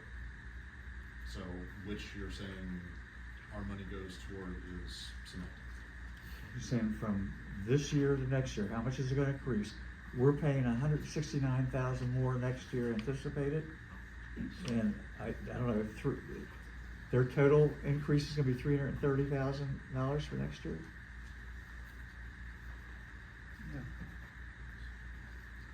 Our budget, like, this year, our budget for fire fund is 2.965,000. So it's going up tremendously.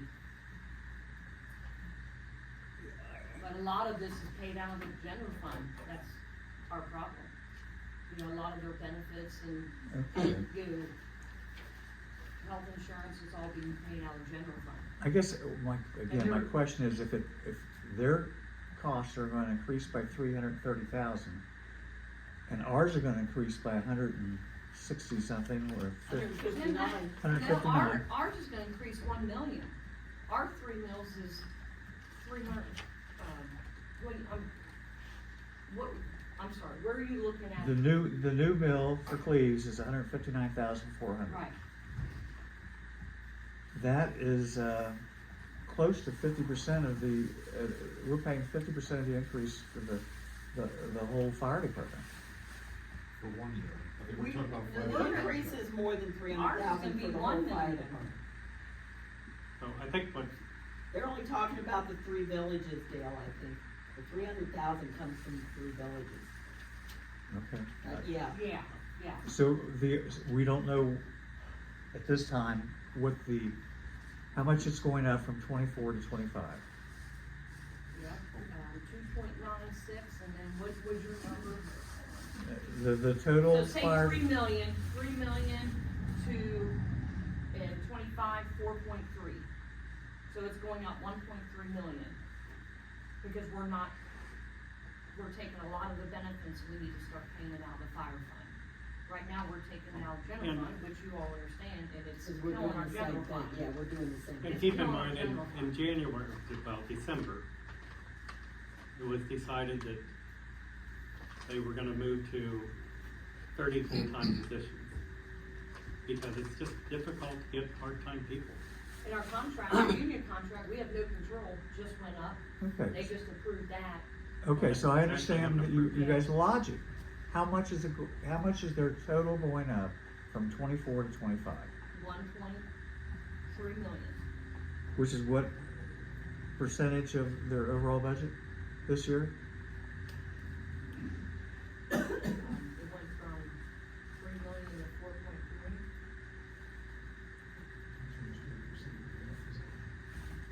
I'm just trying to understand, that even with the wage increases and benefit increases, does it agree with this increase that you're doing in 1 year?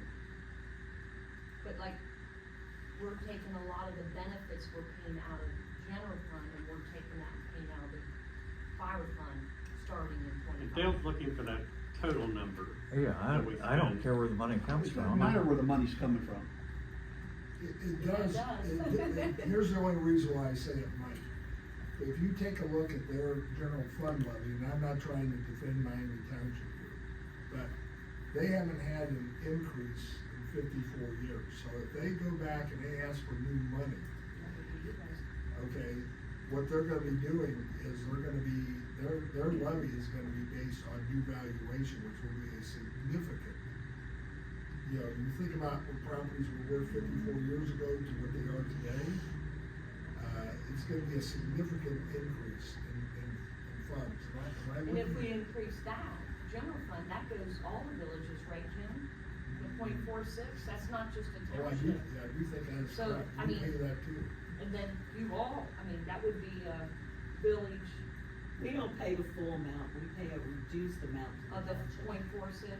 Yeah, we don't pay that full amount. But if we increase the general fund, you guys are still paying, We do pay a little bit to Miami because you guys Township, but vote it's. on that, you vote on that. Yeah, the one, when we vote on the ones, we The don't vote on 0.46. your, I don't think we do vote on your. General on your- fund? On your 4 something mil. No, I don't think so. No, So we're being punished because they haven't done anything with their general fund in 52 years. I would say they're protecting their general fund and trying to shift away into their fire fund, which is gonna have an impact on us. Yes, that is gonna impact us, because they gotta make more money up, so they're not raising their general fund taxes. Whether it's punished or not it's sort of in the eye of the beholder. The only flaw I see, Joe, I think I said this in an open meeting, you guys may be causing us to go into a position of disillusion. And you ought to be taking that into consideration. If we can't pass levies right now, and you're wanting more money, if for example, you charge us more next year, we're gonna have to pay for the difference out of our general fund. All that's going to do is eat away at this village's ability to survive. Wamsley alone is $1 million project, am I right, John? That is gonna have to come from our general fund. Miami Township won't think this is such a good deal if they gotta start repairing all the streets in the village of Cleves. Yeah, none of our streets are in homeowners associations. So there's significant impacts, no matter how you're gonna look at it. And I'm not sure there's necessarily a good answer. Yeah, Jim? How many runs average does Miami Township make for the village of Cleves? Linda, I sent that to you. I don't have that with me, I mean, it well- hasn't changed over 5 years, but Well, it's 20% of our total numbers, wasn't it? Like, that's what Yeah. Jim. but our numbers keep going up every year. That's what Jim said. You said it was consistent. and that's Not just the a numbers, percentage. not our, you're consistent on 20%, but I think That's just one year. the numbers, our runs go up every year. There was no significant difference in 5 years. Okay, what Not is, significant. is it 1,000, is it 2,000? No, well, So- not ours. I think about That's what I'm talking about, just for the village of Cleves. I don't have my About computer. I don't like 380. 380. And you divide 380 runs by the amount of money that we pay Miami Township now, how much is that per run?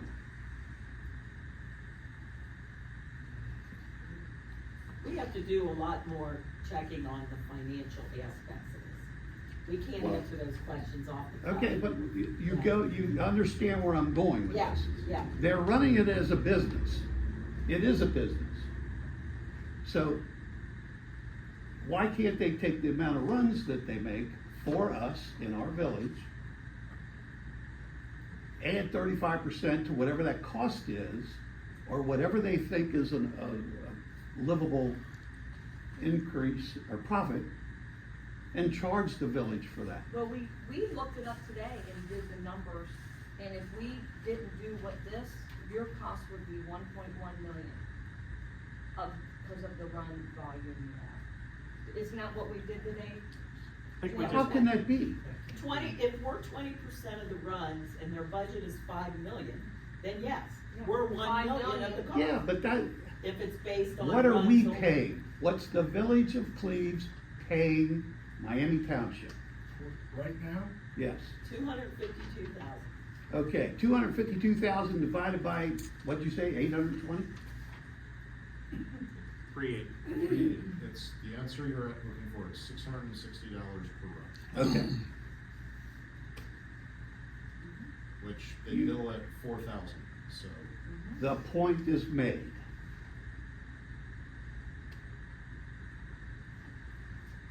Why do we have to bear the brunt of Miami Township? And I understand it's a business and they have employees, they have expenses. They damn sure don't need district chiefs.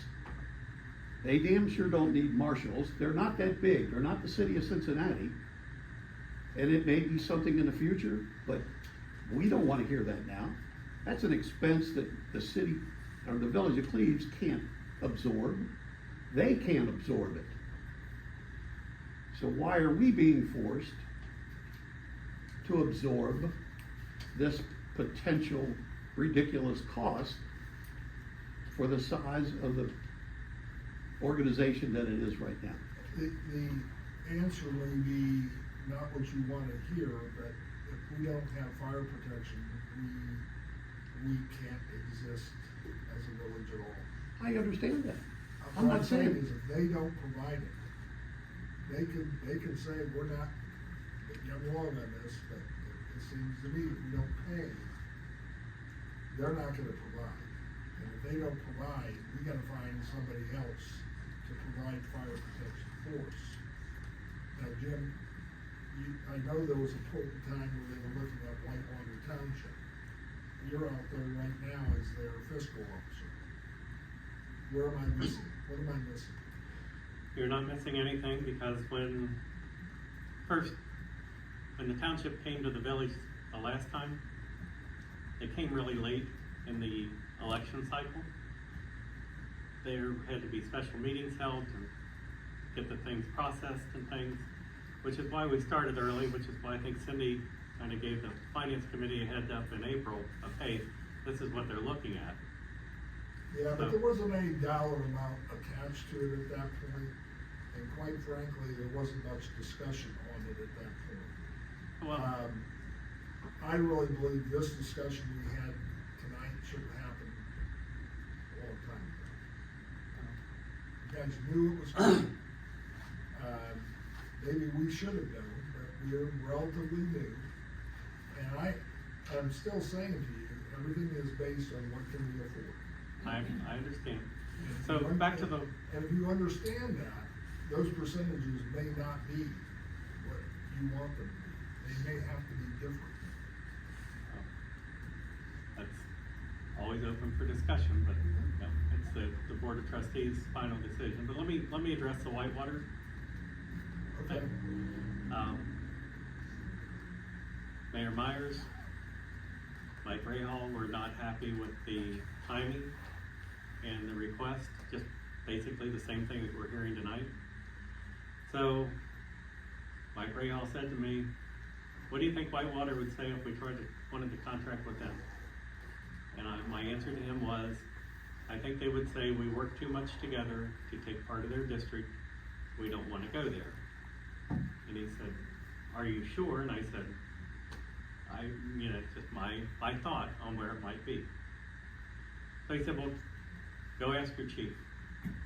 I went and asked the chief, and the chief said, we depend on Miami Township, they depend on us, we're not gonna get involved in that, splitting up their district. I went to the trustees, they're our administrator, and asked, should we be looking at contracting with Cleves? At that time, we had an assistant chief who said, if we're gonna do anything, we should put a proposal together to contract with Addison, North Bend, and Cleves. We'd need to put a substation over there because the time to get from Hooven to Addison, we'd be better off having another station, which would be more cost. But at least he was willing to look at it. The trustees said, what did the chief say? The chief said he doesn't want to get involved in taking part of their district, we work too much together. And so that's what we pay our chief for. We're gonna go with him. If you wanted to ask that same question, and when I came back and told Mike, he said, well, that's what you said they'd say. I said, well, I told you I had a pretty good idea, but I wouldn't ask anyway because you asked me to. If you said to me tonight, hey, take off your Miami Township hat, put on your Whitewater hat, and go ask them if they're interested in contracting with us, I would do that because you asked, but I can pretty well tell you, my guess is the fire chief's answer is gonna be very close to the same thing. More than willing to ask the question, but I'm guessing that the answer is gonna be the same. I'm just trying to make the point, there's very few options here. And I don't disagree with what Jim's saying, we really can't absorb it. And I would venture to say if we went right now and asked our residents, the answer would be no. I'm just throwing it out there. Now, Kevin had the number for the current rate. The number at the new rate is 1,075, so the 383 divided by the new ask is 1,075 a run. But I say this because Whitewater just had I live in Whitewater. We just had a huge levy on the ballot. And not that I want to pay more in taxes, I don't think anybody does, but I sat there and said to myself, all right, what are the chances that I'm gonna need a paramedic? I'm to the point in my life, I really don't care if my house burns down. I almost did once, and that's a very scary thing for somebody who was a fireman for a lot of years. And it's different when it's your place. But if I lost everything, as long as I have my wife, my grandkids aren't there, my daughter, I'd like to have the dog out. But other than that, I really don't care if the house burns down, but if I need a paramedic, I want the best we can get. I want somebody who knows where my house is, and we have a 9.8 mil levy on that I voted for. And it went down. It went down resoundingly. Yes, it did. But We need to move on, we're gonna be here I'm all sorry. night tonight. We still got a police contract we need to explain. So, you're back on the floor. All right. This is what I meant to ask you if council had. the current proposal and the previous proposal. They have that. They have that, great. So, tell me where you'd like me to start, and I'll start there. You just need You to, said we have that? In I our sent that packet? to you by email, I believe. Oh, so we don't have it in our We don't have it packet. physically with us. Anybody Okay, want a well, copy for the- I can't pull it up, because I'd bring my laptop with me if we had internet. We do have it in there. I thought we did not have internet. No, we have it in there. No, I said my computer can never connect to the or like the last time it crashed. You still need phone. I do too. Yeah. You have it on your phone. I thought it was your personal, sorry. Yeah, that's what I was told. Okay. So use his. You have one on Okay. your phone? I don't have, I'll take it. I don't You have have it on your it computer. Somewhat. Don't worry about it. We'll work off this. here. I already kind of know it. That's all right. We're good.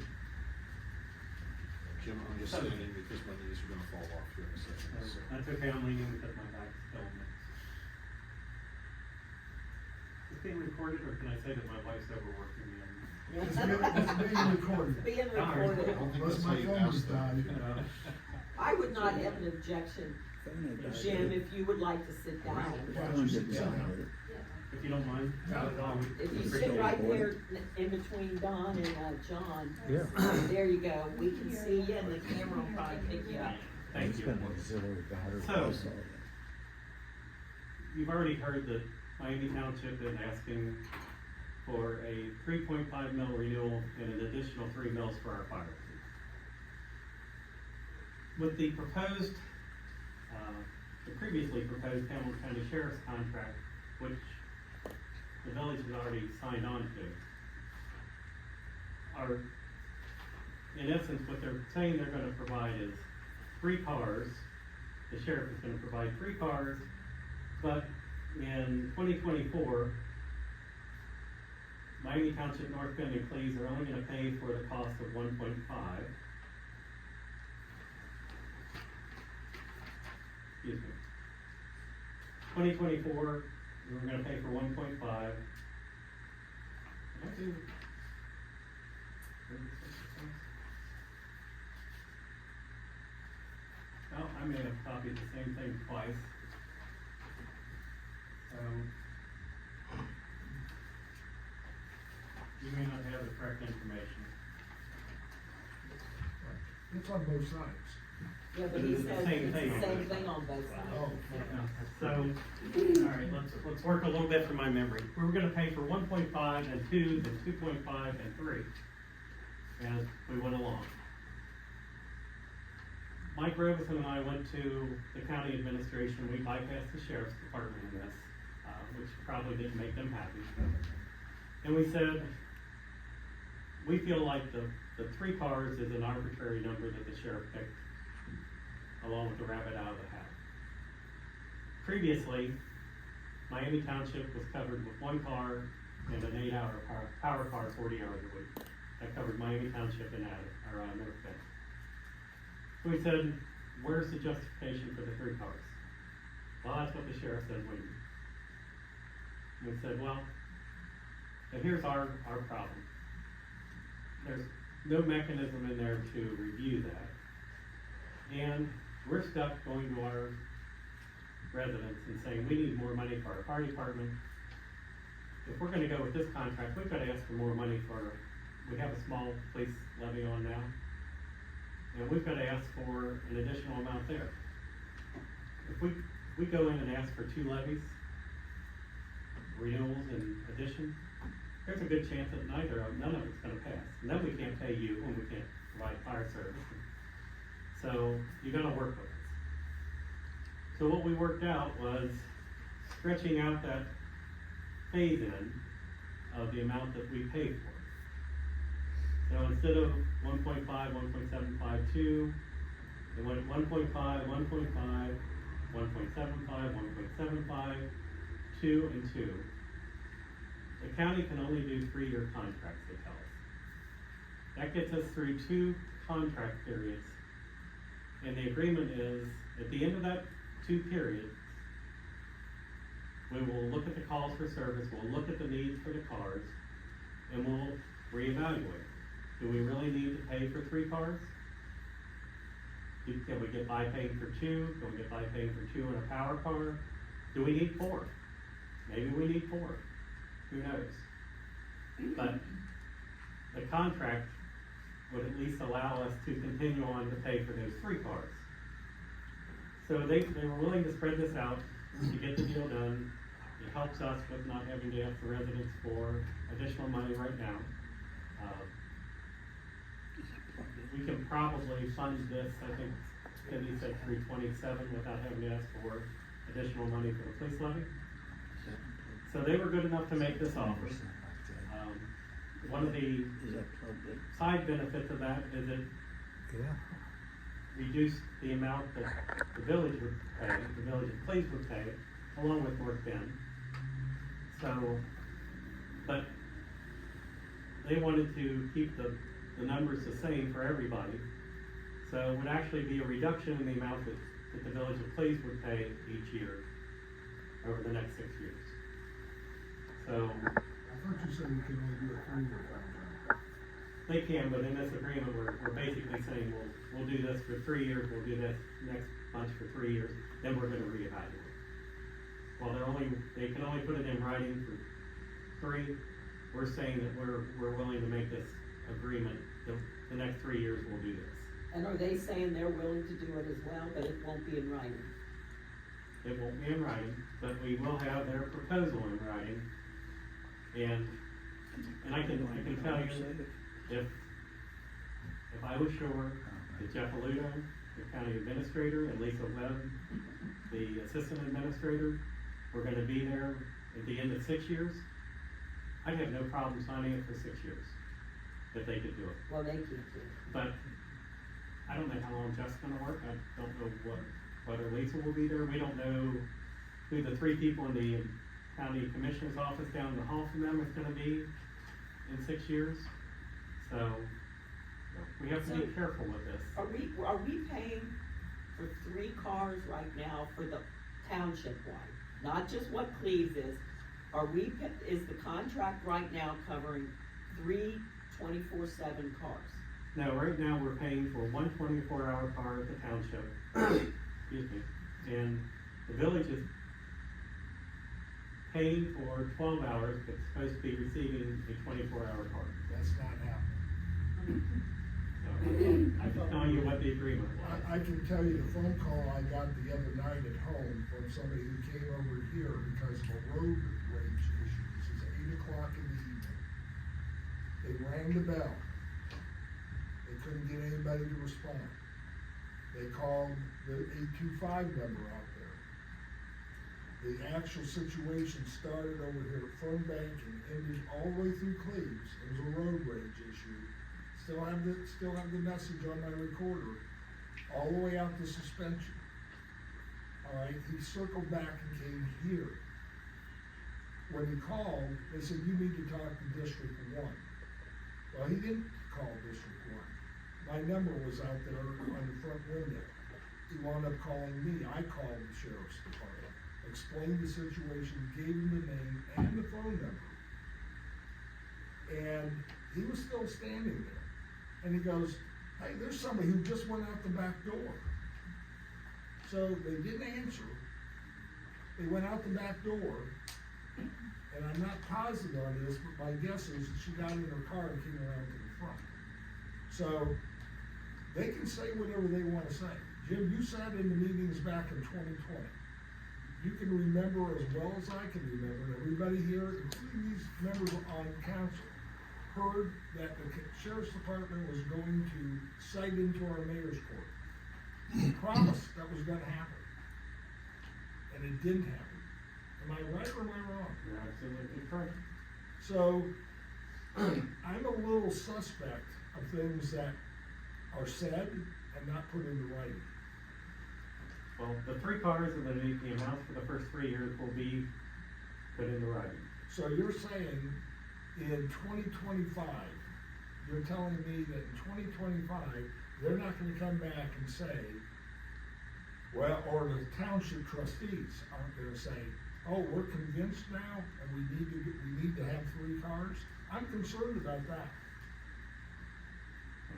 Because I think Gary brought up some things, and I talked to Jerry Meister today, who's not here, but she fully supported some of the concerns he had about how this contract was negotiated. Gary, do you wanna speak to that or not? I basically said that we had no representation whatsoever in this contract. And pretty much, there were a lot of questions that needed to be answered. So, for example, you didn't believe there would be the 3 cars, and that needed to be answered. And there was a few other ones, I can't remember all verbatim, but I'm just saying there was, and I think our solicitor would agree that I don't think we entered into any contract where we haven't had proper representation and questions answered. That would be, I would hope, come from our solicitor. That would be normal. And in the fact that that was void, I wouldn't take any of this as to heart. Because if we already, I'd like to ask the question right here, right now, what exactly are we getting for what we're paying for? If we're not enforcing speed limits, such as the lady's concerned here, if we're not enforcing radar, if we're not enforcing the truck braking, engine brake, all I've seen, and I appreciate the fact that we've got patrols, a little bit more presence, but I heard there was incidents occurring throughout the village with fights and so forth that are probably going left unattended. I haven't heard that. Well, okay, so I'll take that back.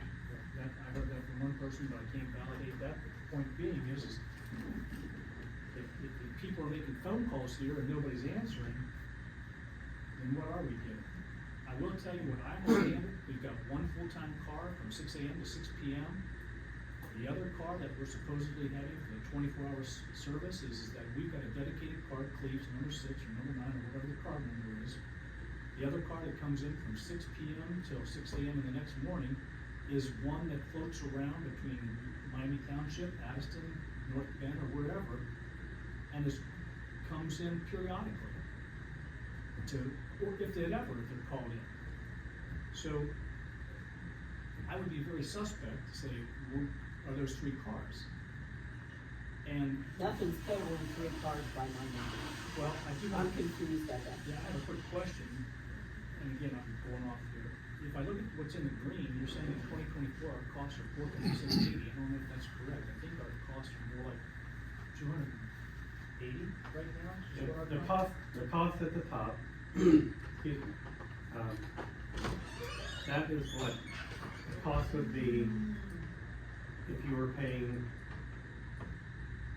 the percentage that is allocated out towards the end of the, let me get it, 25.6%. If you were paying 100% of that, that's what the cost would be. The cost down below is the rolled in cost. I don't have your current contract because that was signed after I was gone. It's, 279. yeah, it's a little bit less than what that 282 is, but I think it's like 268 or something like that. Yeah. And was that with the sheriff's department, or is our contract part of Miami Township and North Bend? No, Were these 3 separate we were contracts? the only one. That's what I thought. Mike Ray Hall signed that on December 14th, 2023, and it was approved by the county commissioners. What I understand with this contract, that contract would be torn up. We would have a reduction in the cost down to $228, I think it was $54,000. So I think I put it on the agenda that it would be less. I didn't process that there was gonna be any guarantee in writing though, that in year 2025, they come back and say, and my concern isn't necessarily the sheriff's department, I'll be honest with you, my concern is more of a Miami Township's thing. Because everything I heard over the last 3 years, okay, from one specific trustee, was they wanted a contract no matter what the cost was. Okay, they wanted that contract, and that trustee worked for the sheriff's department, and I believe was integral in the 2020 decision. And And the reason I'm saying that is I have a file folder now for Mike Rahall's office with that trustee's name right on the front cover. So I'm concerned that we're gonna wind up coming down the road and all of a sudden it's changed. Yes, Miami Township now agrees we need 3 cars. And so we go back to that very costly contract. I don't wanna see that happen to our village. And I think I mentioned to you, I was concerned that this was a way to soften the blow of the fire levy. I had that conversation with you on the phone. And I told you, it happened, the fire information was decided, this came in after that. It really had, the two have nothing to do with each other. So, you know, I guess if you don't trust this, you already have a contract in place. You know, I'm fairly sure that they will allow North Bend and Miami Township to sign this amount separately. And you can keep yours, we'll have ours, and That's a conversation we'll have later. We're Yeah. not gonna make that decision right now. I wouldn't expect you to. So, yeah, it was, and it was pointed out to us. You know, you realize what you're asking us to do if we keep the percentages the same. We're gonna have to go next door, because we were in their offices, to the county commissioners and say, you know, well, we're gonna take less than what Steve was already agreed to pay. And we said, well, we think that's fair. You know, if you're gonna make the adjustment for us, you should offer it to them. And they did. So, And it's gonna be in writing, it'll be the same contract that you signed. approved by the county commissioners for 3 years. Yeah. That was Now, the question I needed. and I will tell you this, despite your mistrust of at least one Miami Township trustee, he was integral in that meeting in getting them to do this. He is recommending that we go to an outside counsel who's familiar with county contracts to have them review that written contract that the village is already in, because he is leery of what's hidden in there as well. Well, there's some stuff hidden there, I agree with you. So, he wants, before we sign it, he'll be recommending next Wednesday at our meeting that we go to someone who's very familiar with this contract negotiation and have them look at it on our behalf. Did you negotiate our contract here, or who did? Who did this for us that says we'll have a $54,000 decrease? When we went to the county and asked them to spread the phase-in cost out, one of the things that came up was, well, we'd like to keep, what do they call our division, the West Division? Something in the Western. They said, we'd like to keep the percentages the same, and it was a concern from them that if they did that, they would have to take less money than they already had you signed up for. May I ask you why you didn't contact us for any representation, or why we were not involved? Or did you? Simple Honestly- question, I'm not no accusation, just as a. No, Pardon? my thought going in was, you had a signed contract, we didn't think they'd make that offer. I thought it was very fair of them to make that offer, you don't have to take it.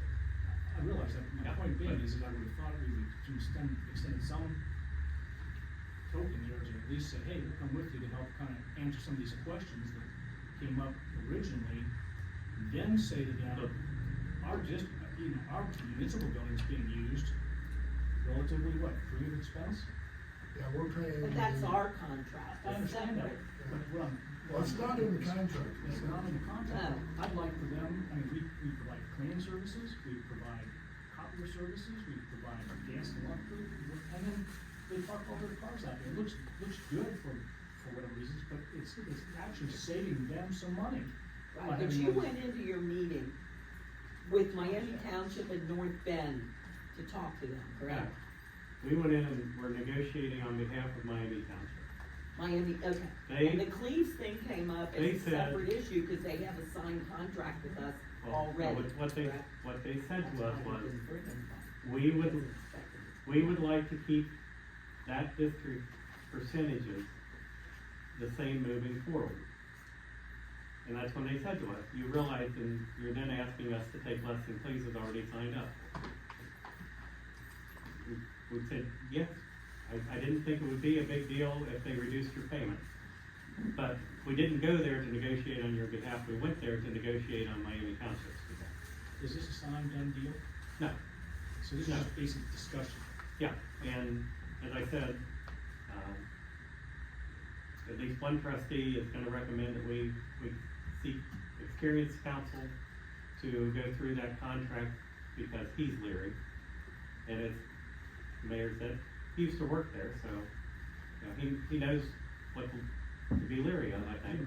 And I think it's good, I think it would behoove us as a township to have someone who's experienced with county contracts to look over them. Someone with more expertise than our current general counsel. I think where they made up the difference, giving us some kind of discount, is the fact that they're charging you, Addiston, North Bend, and Cleves. They've got- Addiston has one. Or Addiston, I'm sorry, I apologize. Is the fact that they're getting more municipalities involved and they spread the cost over a little bit. So kind of. Well, the initial proposal was that same percentage. It's just the roll-in, and there was never any talk about when or whether there would be a review of the need. And quite honestly, the entire board at Miami Township wasn't happy that we were just being told, this is what you need, but I'll speak on their behalf, very little explanation of why. So you didn't get your questions answered, is either, suffice it to Well, say. we didn't go and ask, this was not a meeting with the sheriff. So it wasn't about what they would do on patrol. There are issues that we have, my board has with how and when and where they patrol, and how much they're out and being seen and how much they're not being seen. And those are all questions for the sheriff. But as I say, we bypassed the sheriff for those issues and went to the county administrator because the county commissioners have to approve this contract. So that's why we didn't talk to them about that. But once we agree on an amount, and before we sign the contract, we can talk about accountability.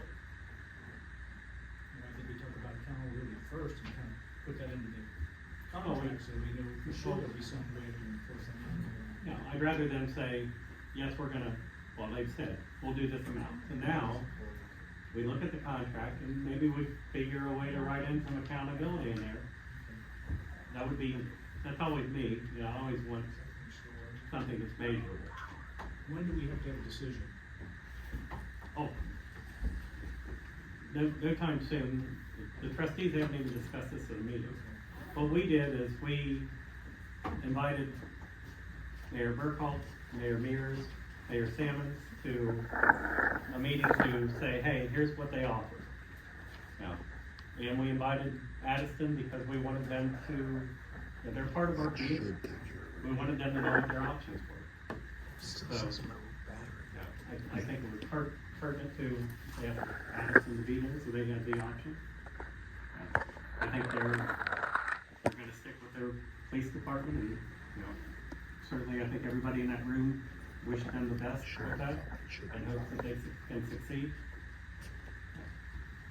So, any new contract though would include all three communities, Miami Township, North Bend, and Cleves. Correct. They would all be in that contract, correct?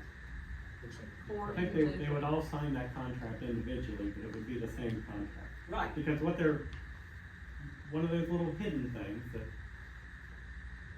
probably, it's not really hidden, but it's the cost of the vehicles. If we're all one district, we can't, you know, Please bought a car, or we bought a car, who's turning in to buy a car.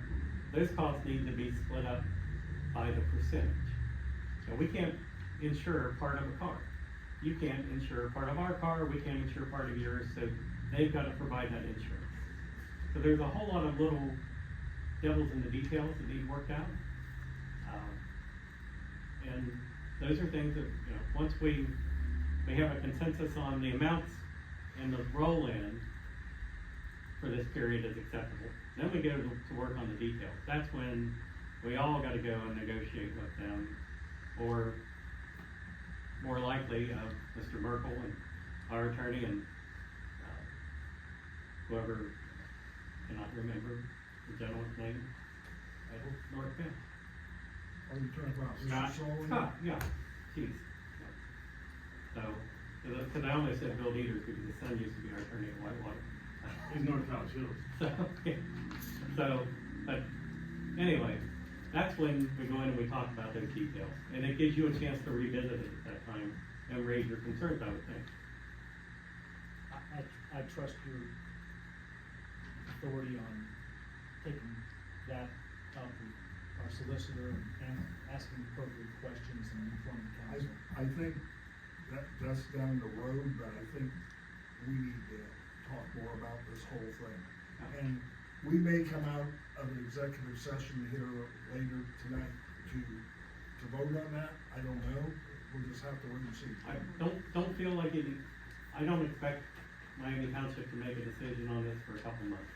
Okay, if we got that much time, that gives us time. Well, this is something we need to take our time on to do right, because this is a huge commitment for all of us. I want to avoid past mistakes that we made in the past that we don't do in the future. And quite honestly, this is gonna take some looking at. And I would say August would be a good time to put it back on your agenda. All right. That's what I'm gonna recommend to Miami Township, is if we get somebody to look at it, we talk with them, maybe we have that meeting with, the attorneys. And Thanks, Jim. I think we're gonna move on here. I got one. Appreciate you being. Have you noticed, Brevity, you get my strong point? No, I think the problem is we got a lot more to go, and we got an executive session to do. I got one question before you go. Sure.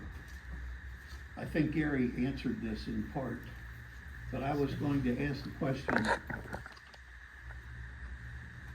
The Hamilton County Sheriff's Department has a fully functional substation right here, Correct? and they're not paying a dime for it? No. What the hell is with that? Jim, you wanna answer that? You were here when that was negotiated. I will tell you what the premise was, as I understood it at that time. First, and I do believe that it's good to have the presence in your community. You can disagree with me, but I feel that way. It doesn't do it. Everybody knows those are parking vehicles. Yes, it's a Second- parking lot. Well, I'll I just don't make a think it difference hurts, with I you don't know on how that. much it helps, but I don't think it hurts. So, and it was my understanding that once we came to an agreement with everybody, then the sheriff would pick up those costs. If you recall, I broke out all the utility numbers and everything, based it on a percentage for the part of the building that they would be using, and that's what that number was for. Now, what should they pay? I think they should pay. Don't disagree. So, I don't you won't think hear me anybody in say this that they village shouldn't. disagrees. I would tell you, if I had a home for them in Miami Township, I would scarf them up in an instant at the We present. got plenty of room up there, Jim. So, I will tell you this, when the large entire west was the proposal, Whitewater Township was trying to figure out where we could house that division in our township, That you can have. so. I don't think it benefits us at all. I'm sorry. I just don't. All right, so I know you guys got a long night. Here's one thing. If you've ever been to the community center of Whitewater Township, our administration building sits in the rear of that property by the ball fields. I'm a concealed carry permit holder. I work other jobs, so I would be in the fiscal office late at night, like Cindy is at our place. And people would come back there and they'd be knocking on the door going, "Hey, can I use the bathroom? Can I get a water?" And I'm sitting there going, there's a thin piece of glass between me and them, and they're obviously not in their right mind. My gun is locked in my vehicle, as it's required to be, and I couldn't get to it if they broke in and chased me. Yeah, I'm an old fat guy. You know, my option is lay on the ground and curl in the fetal position and hope they don't kill me. So, the sheriff's department, when we built that building, had an office there. I said, why aren't they using this anymore? They clean up after their dinner or something. I'm like, well, you know what? I owned a piece of property down the street. So I went to the sergeant who comes to our meeting and said, hey, you guys have a substation on private property? He's like, I guess, why? I said, I'll put your mobile home in down my mobile home park. He said, what do you want for it? I said, nothing. I just want to put a sign up that says sheriff's substation and see a car parked there.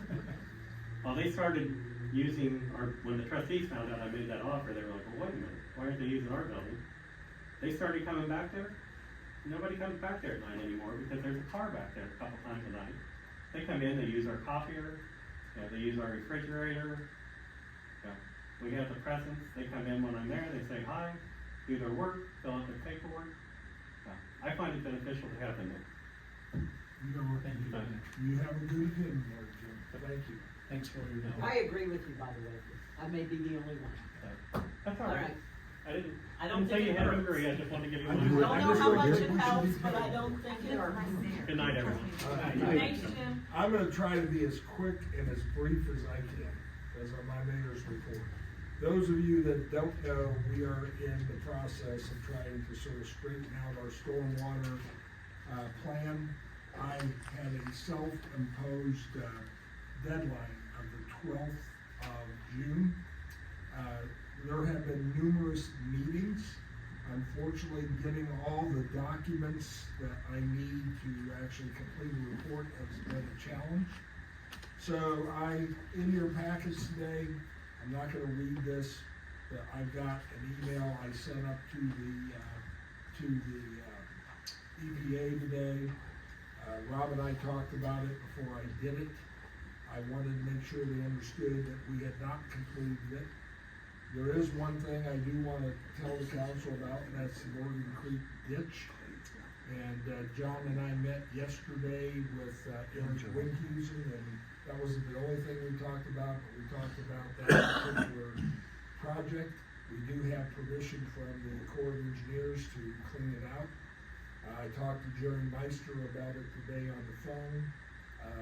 I think last year, you did an estimate hiring it out at about $57,000 or $54,000, somewhere in that range. Do you wanna speak to what you think the projected cost would be if we did it ourselves, or do you even have a ballpark idea on that, John? I don't have the figures here with me. It was, I wanna say $2,800 Yeah. a week or something it was for the excavator. piece of, we'd have to rent an excavator, and it was, $2,800 a week. Or no, I'm sorry, it was $3,600 a week. Then we'd have to rent 2 dump trucks. You rent 2 dump trucks because you wanna keep that piece of machinery working as much as you can. So if you have 1 dump truck, he's gone, that machine's just sitting there. So you have 2 dump trucks, so that's $2,800 a week also. So, we could use our labor forces in-house. We just have to rent the piece of equipment, and, it'd probably take me, I'm guessing probably 2 weeks to clean out the creek. That's a ballpark cost of what it would take to clean it out. The problem is with Northern Creek is there's no capacity under the bridges. Capacity you have to have to collect water. You have a silt line that's piled up in front of the bridges, and there's at least 3 feet of silt underneath the bridges. So that creek is not carrying the amount of water that it should carry. If we get a 2 or 3 inch rain, in one of these heavy downpours that other, states are having, that creek will be out of its banks. We already have a flooding problem on Finley, because the outlets for the catch basins are supposed to be above the floor of the creek. With the silt that's in there, they're at the same level.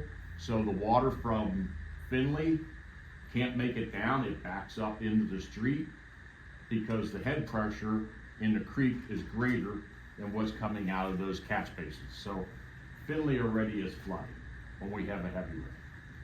So So the what are creek, you proposing, John? we need to clean that creek out. The creek needs to be cleaned out. And the village paid to have it done once, I agree. Yeah, with Eric you. said it was like 20 years ago. Yeah, Yeah. well, I was here, so yeah, Yeah. it was a long time ago. Yeah, so, you know, it needs to be cleaned out. And do we have the personnel, I mean, do we have someone trained that can operate that equipment safely, that we're gonna rent? We would, Rusty from the, water department can run excavators. Okay. So, and then, Tom, Tom Choate, he's also can run heavy equipment also. So this would be a project that the waterworks would work with us on? Correct, yes. Eric Array said he would, yes. So are you recommending that we attempt to do this on our own versus contracting it out? I don't think whether the village has $54,000 to contract it out. Preferably, I would rather see a contract, but I just don't see the village having that kind of money to clean that creek out. Because, I got something here that's gonna ask for money too. So, you got the sheriff asking for money, you got the township fire department asking for money. I'm trying to save money. I don't disagree, so I'm just curious. When do I get this for money? You can ask all you want. Everybody's asking for money, I think I need to ask for money so I can pay for everybody else. So- Well, I think it has to be done. Correct. There's no question, even when we were out picking up and getting into the curb, I had residents over there telling me about the flooding and problems they're having. They're asking for it to be cleaned out, it does need to be cleaned out, it's also part of our stormwater plan, so you can't just ignore it, okay? Is that a blue line creek? It Yes. is. Yeah. That's what I thought. And I live in Westgate, so when it's coming down off that hill, I see it. And it's coming down like a waterfall, yeah. Anybody in waterworks can absorb some of the costs. Well, they're gonna be paying for their employees. Yeah, they're I'm going talking about the equipment by chance, or something of that nature. No, I don't know about that. I mean, this is a village expense. Yeah.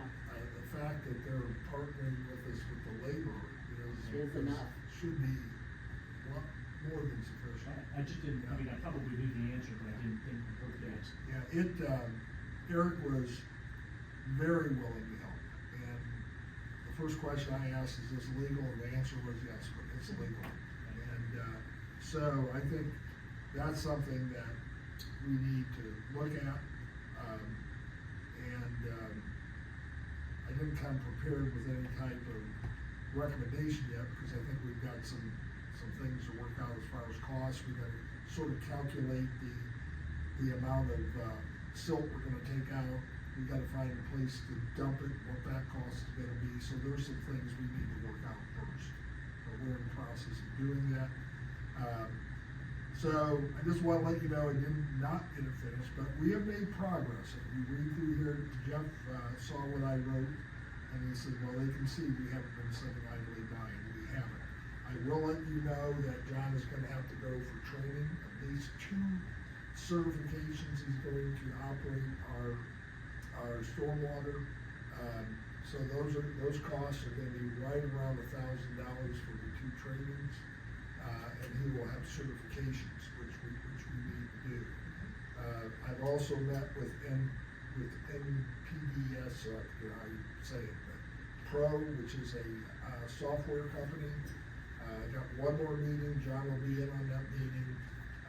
He's gonna need something to record all there's 6 different levels that we have to report to the EPA.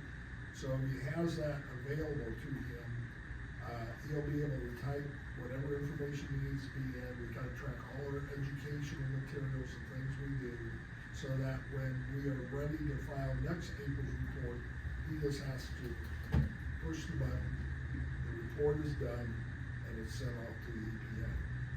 The approximate cost on that is right around $2,000 for 2 years, and I explained our financial situation, and she will have more details, she's gonna try to get that knocked down. We'll see how if that works. Would it make sense to have our future village administrator trained as well? I don't think it hurts to have that person If it's just the trained. cost of the training? Yeah, I think you can have more than one person trained, no question about it. But there's gotta be a person who is the one who's going out and making sure, for example, Doing the inspections? yes, the administrator certainly could run the part that deals with the educational part, the community meeting parts, because there's gonna have to be community meetings. Additionally, there's gonna have to be a small fee. I spoke with Jeff about that today. We will have to have a public meeting. I don't think it's going to be a tremendous cost. So, but it's gotta be calculated on the square footage of the property and the amount of water that's coming off the size of the house. And that'll be an individual fee. Some places put it on taxes. I think when we were part of the Hamilton County Stormwater District, we did pay it through our taxes. Jeff is suggesting that we take that fee, which is, for example, is $10. You would split that into 4 payments on your water bill. And, or 3 payments on your water bill, one or two. And it will be sent out with the utility bills, but we're gonna explore different ways of doing that too. But that would then be used to help offset the cost of the, what we have to spend, because this is one of those unfunded mandates by the EPA, but it is mandatory, we don't have a choice. The second thing I wanted to address tonight, and we talked a little bit earlier about this International Property Maintenance Plan. In your packet, there is an enforcement letter. That came from an outgrowth of a conversation I had with the auditor. And she provided us with what Cleese has done in the past. And we're talking as late as 2020. It is all legal. I know Rob has had discussions also with North Bend about it. And you saw in the packet what I put in there. I don't know if what Scott talked to you about is any different, but everybody out there does have a copy of that. And on our website, we have the International Property Maintenance Code is on our landing page. Okay, and I got our stats today from our webpage developer. That is the most visited page. Okay, so people are hitting on that page. So Rob, do you want to talk a little bit about your discussion with Scott, what you learned from him as far as assessing fees to the auditor's office when Well, he's going to, explain exactly how he does it, but he does it by resolution, and then forwards the resolutions to the auditor's office, and then per the resolution, they send the paperwork for the zoning violation or the fees that were charged, that kind of thing, to the auditor's office, and they file them to the taxes, in which when they collect the taxes, they send them to the village. And this, if you take a look at this packet here, this is where it says notice of violation. Ed lays it completely out. This came straight from the auditor's office. So everything on here, that IPMC, that you'll be sending out with the warning letters. And everything in there is sort of laid out as far as what's gonna happen. Here, for example, if you go on to where it has Patricia Dezarn, June 10th, 2024, that is a letter that goes to her. It will go from Ed Lindenschmidt. If you go to the next page, what you're gonna see is sort of what Rob was just talking about. You will have a Village of Cleves Council, and it's gonna be an ordinance number. He made up the ordinance number himself. And he came up with fictitious properties, okay, with possible assessments. Now, you can either do that, from what I understand, you can send them down every time you want a fine, or what you could do is you could wait all the way until, I think it's September 30th, and send them down before that date. And once that's sent down, you send the ordinance down with the village council members' signatures. You'll see on the very last page, it's gonna be approved as performed by our village solicitor, and our fiscal officer will be signing off on that too. And they just put it on, the taxes. Now, the one kicker here is they can appeal any of these things to the planning and zoning commission. And, so I've asked Gary to sort of make some recommendations. It's a little different than the zoning appeals board. The mayor serves on it. I'm a representative from council, which Gary would be the representative. And I'm asking him to see if he can find some citizens to be appointed to that position, because in our International Property Maintenance Code, that's who you appeal it to. So that's sort of an overview. Gary, you've had experience working with planning and zoning commissions before. I don't know if you want to speak to sort of what they do or how you would see that functioning. Well, I'll be brief. Again, we had that previously, we had the commission, and we had residents sitting on that, commission. And we had people who came to that who said, I disagree with this, or this is what I wanna do. And we heard those but we also included our zoning officer to say, you know, yea or nay, or to give it the circumstances behind and so forth, to help back that up for us to make decisions. So it works a little differently than just the planning and zoning committee, but it's still in the same venue where you start a planning and zoning for, you know, agreement or disagreement. And if they don't file an appeal, then it just goes down. Correct. Okay. So that's sort of where we're headed, and the reason I wanted on this agenda item is the fact that we're gonna be sending some letters out. That'll probably come from me, letting residents know that this is about to happen. Ed and I spoke at length, and I told him he's handed a lot of letters out. I think he sent 46 more out today.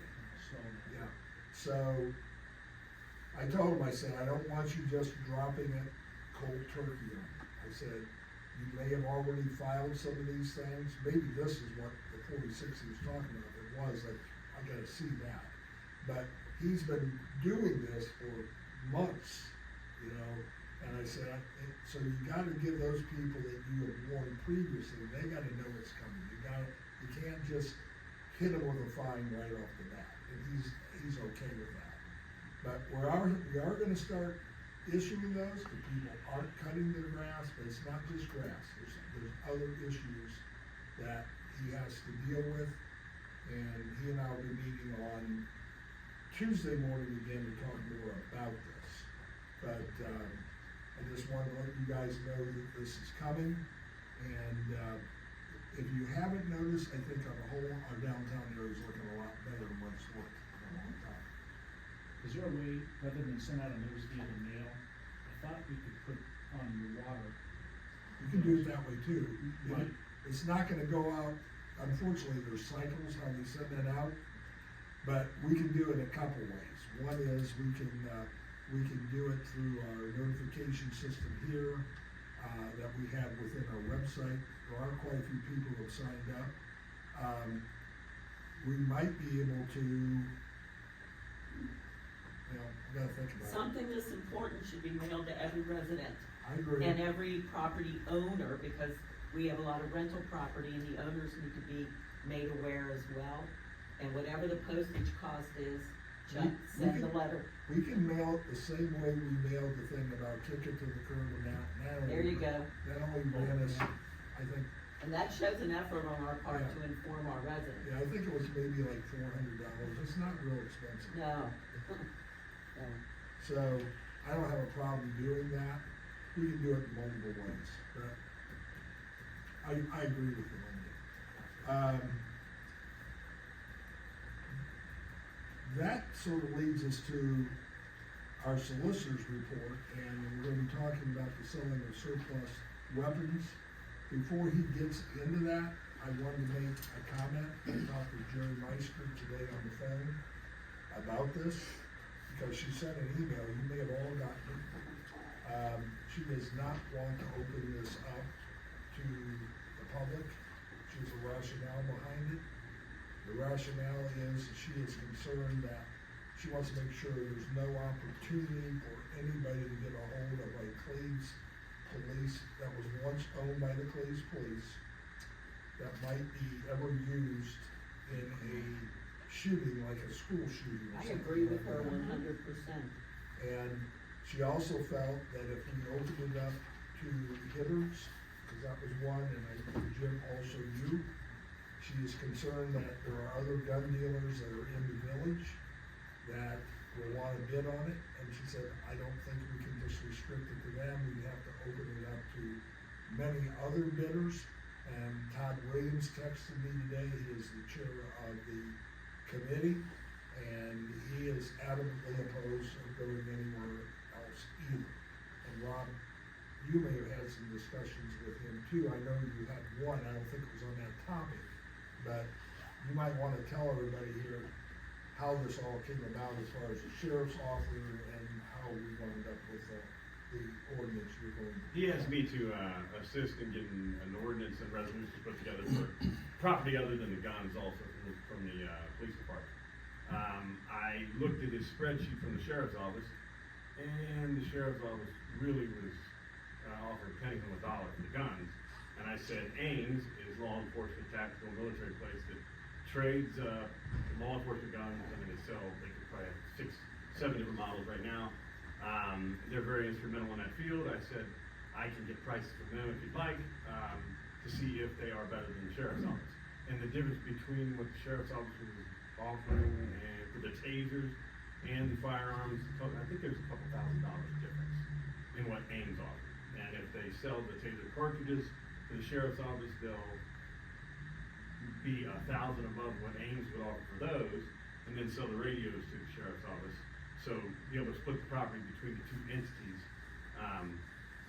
was the reason. And he asked me to do that. I put it together. I didn't make any decisions. I just sort of what I was saying. So I'm gonna open it up to any questions that Jim, Dale, you guys brought some concerns about it as far as optics were concerned.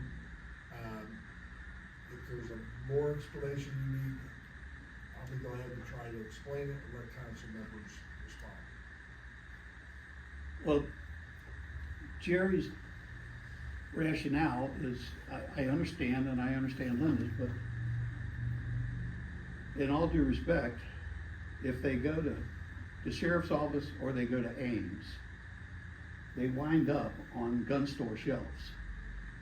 And you may not be able to equate that, but Ames is one of the biggest providers of used firearms in the United States.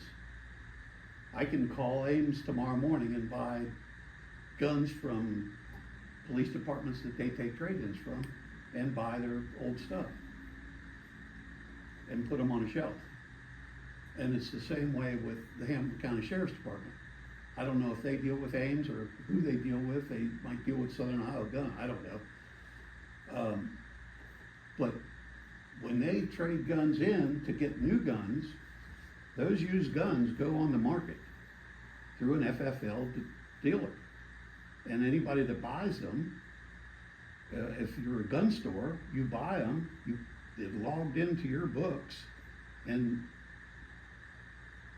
Gary goes in to buy a gun, and it happens to be one of those trade-in guns. He fills out a Form 4473. That 4473, then the dealer that's selling the gun has to call Nick's for your check to make sure that you're eligible to purchase a firearm. And if you are, you pass the Nick's check, you pay the price, and you walk home with your gun. So it doesn't matter whether you give them to. The only way that she can be satisfied is if you take them to somebody that can crush them, cut them in half, destroy them. And there's no value in that, and I agree. it's an uninformed decision to make that you don't want them to be sold to anybody but the police department, or a police department, or the sheriff's department. Because ultimately, they're going to wind up on a shelf as a used weapon. You're assuming that another police department will get them, and what you're saying is that's not a safe assumption. It's not it's a wrong assumption, period. Because they're too, are they outdated? 100%. They become Are they outdated. He's right, he's absolutely right. They become outdated, they become worn, they become unserviceable for their particular service application, so they trade them in. All police departments, City of Cincinnati, Hamilton County, pick one, anyone, it doesn't matter.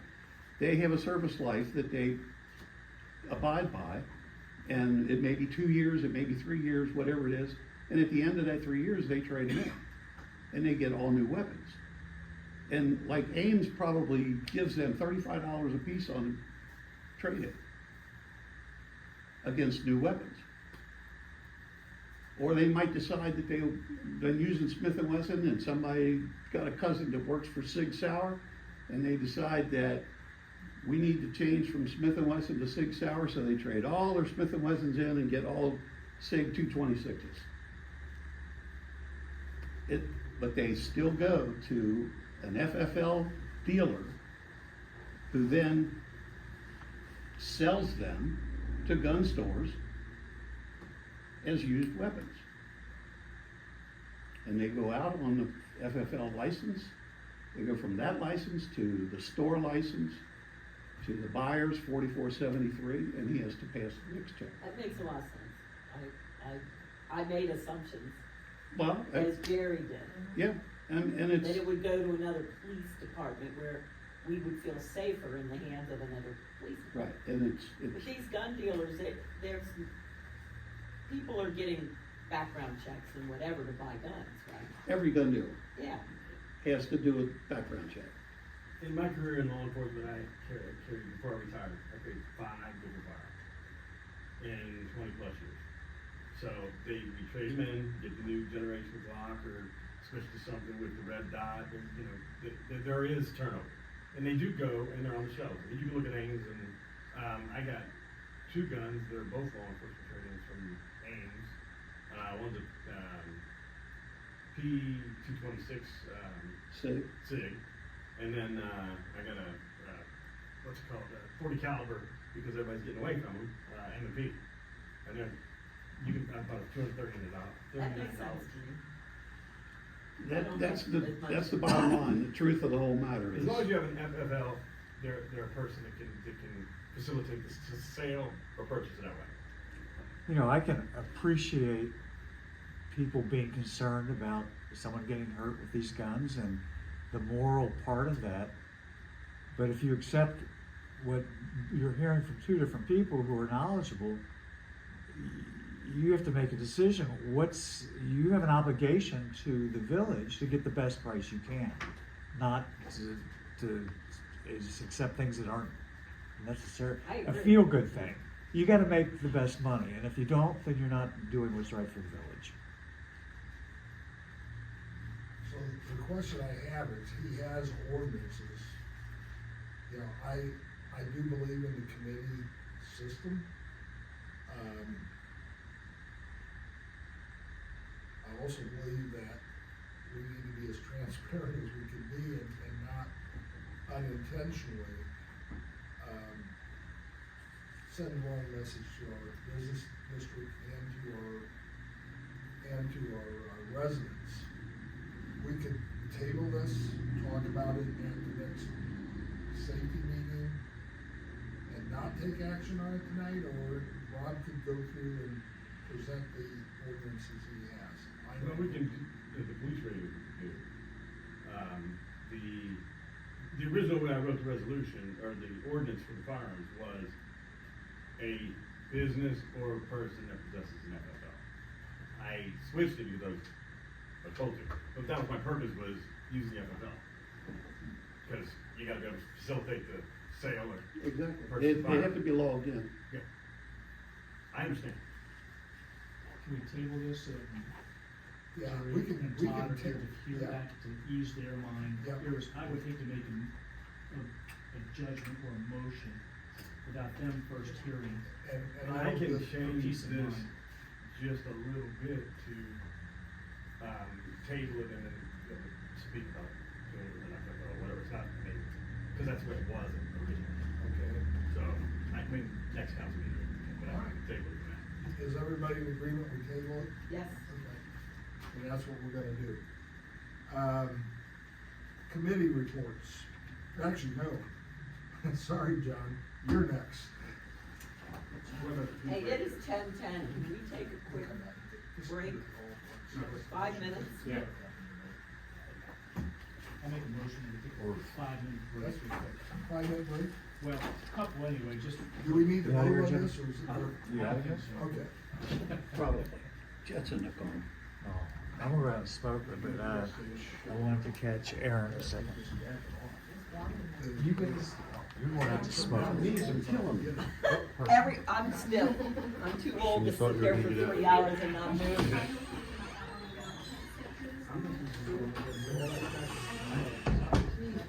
Was it? I think my shorts are sweating, that was me sticking to the chair. Who's the smart ass that put the bumper in the bell?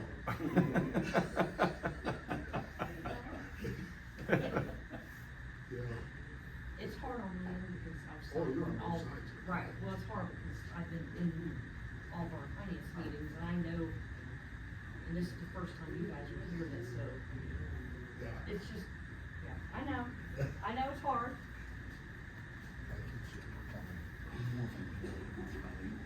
Oh, no, not at all. No, no, you needed to be here for that. Because I can tell you, I got. Oh, I got pulled into coaching cross country this year. I'm 4 or 5 days into running with the kids. We'll see. The injuries seem to show up about 2 or 3 weeks. Okay. Oh. Already this one's Starting to hurt, starting to bind up, huh? Well, we also did that. Running a run. Ran over 3 this morning on hills. Did you really? It wasn't Start off early. flat. It's only back to 1, no, 2. I think this is a heater. No, behind us right there. Oh. And it won't turn on? Well, you would have a button, I would see. I think with all the people and the lights on. No, it hasn't been blowing in about an hour and a half. Which one? Where's All that? That's heat. This It is was all blowing cool heat. air. Huh? It was blowing cool air and it was nice. It was all from This outside. is all heat. This comes from the boiler. Correct. This room It may be doesn't have pulled. air conditioning. Air conditioners right here. Keep that. Through a window. No, it's, Yeah, there's the thermostat. Oh. 78? Yeah. For Christ's sakes. We cooking things? No kidding. Oh, they must have put that in when the fire department was back here. No, this was put in 2018. Well, that's why I didn't know about it. 2018, I believe. And does it come out of there? No, it just comes out of the ceiling. Oh, the vents? That's correct. Yeah. Okay. Nice stuff. Yeah, I was gone. It needs to be on like 40. Yeah, they tried to get this to go out that way Mhm. and extend it into the police department, but there was some problems with getting ductwork Yes. over top of the door. That's the problem that Because we they got- heard when we tried to They were, get there's prices. firewalls and stuff, Mhm. they can't go through them. yeah. The penetrations without causing additional problems. It was expensive. I'm just wondering if there's anything in any of these committee reports important enough, because we got executive session and John's report. I passed out finance committee notes. I'm willing to bypass my committee report. I don't know about anybody else. You have to talk to Kevin. If he needs us, then he can give his report. I'm just telling you, I'm willing to I bypass understand. mine. I'm about to give you guys a very nice email, very thoroughly cover the bases, but we should tell you about the. I emailed you back on that. Yeah. I can be in 2 seconds. Okay, I said it earlier, in September, that's fine, that's fine. I'm just telling you, I passed out my notes, I don't really need to give a report. Cause it would be longer if I was gonna be thorough about it, and there's no, we didn't vote on nothing, we didn't really recommend a whole lot right now. Park employees, maybe $12 an hour. That can wait. wait, they're not gonna start till mid-July anyway, so.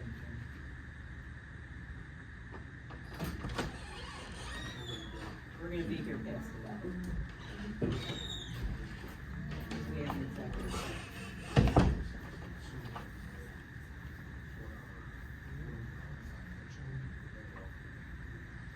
Past your bedtime yet? I've been up since 4:30, so I'm closer to 24 hours a week than. We're trying to not make that happen, because you gotta be 24 hours awake. Yeah, well, and then I haven't eaten yet, so. Oh my God. Lord. Well, Chuck- honey, that's Chuck's your buying. problem. Chuck's buying because of this, though. Send your Yeah. mom home to make you a lunch meat sandwich. I think my brother and his girlfriend ran McDonald's and picked me up. Yeah, I've got an Arby's waiting for me at home. Yeah. Oh, you do, eh?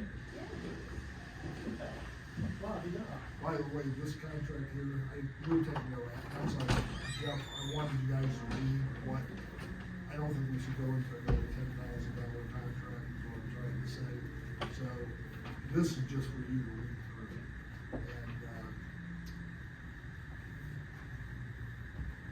and if we ever go into a contract, we'll talk about that. All right, John, I think you're up, if you can be brief and quick. Okay.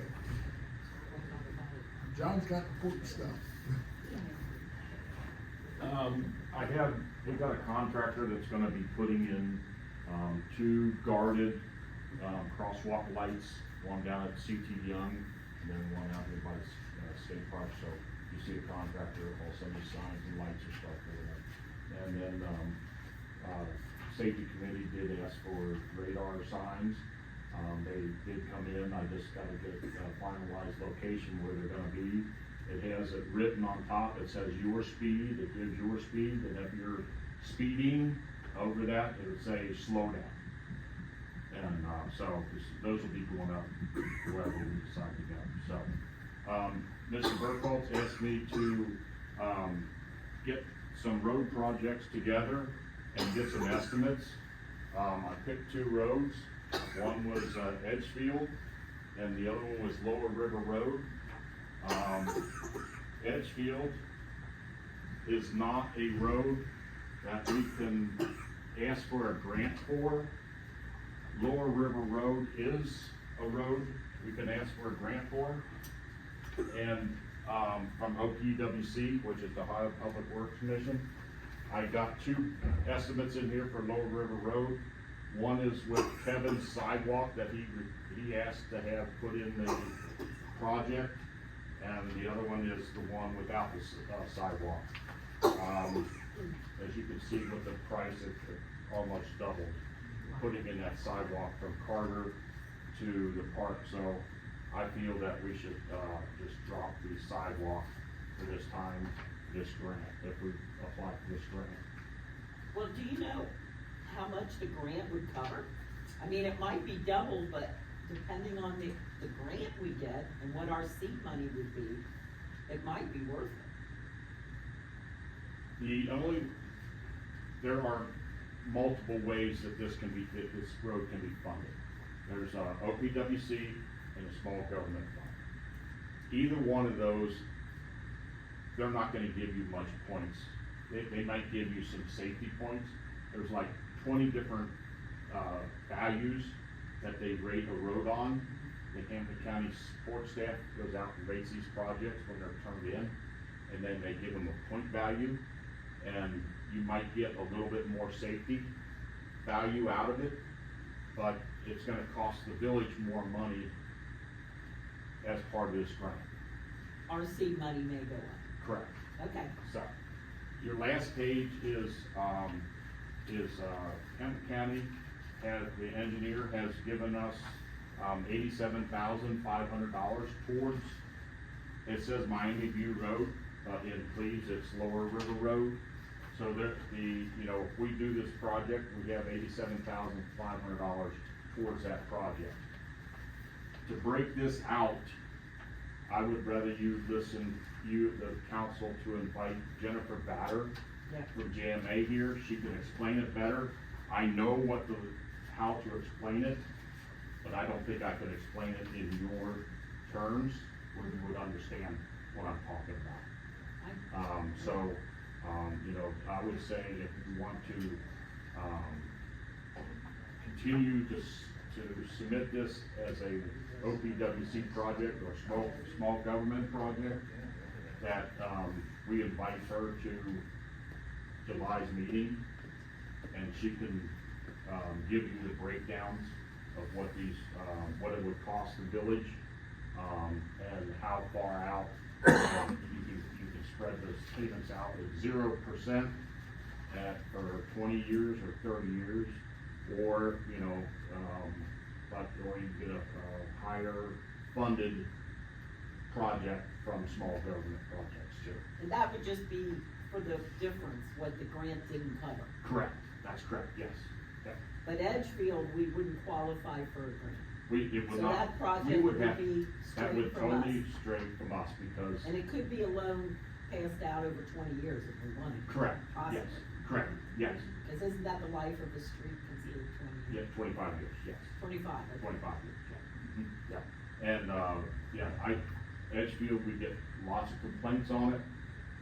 It needs a lot of work on the hillside, but, if you wanna go for a grant, you know, we would have to put in probably 50%, or even 55% or so. We'd have to put a lot of money up towards that road, so, you know, you're talking, you know, $200,000, $300,000, you know, you might as well just, take the money out of your own coffers to do that road.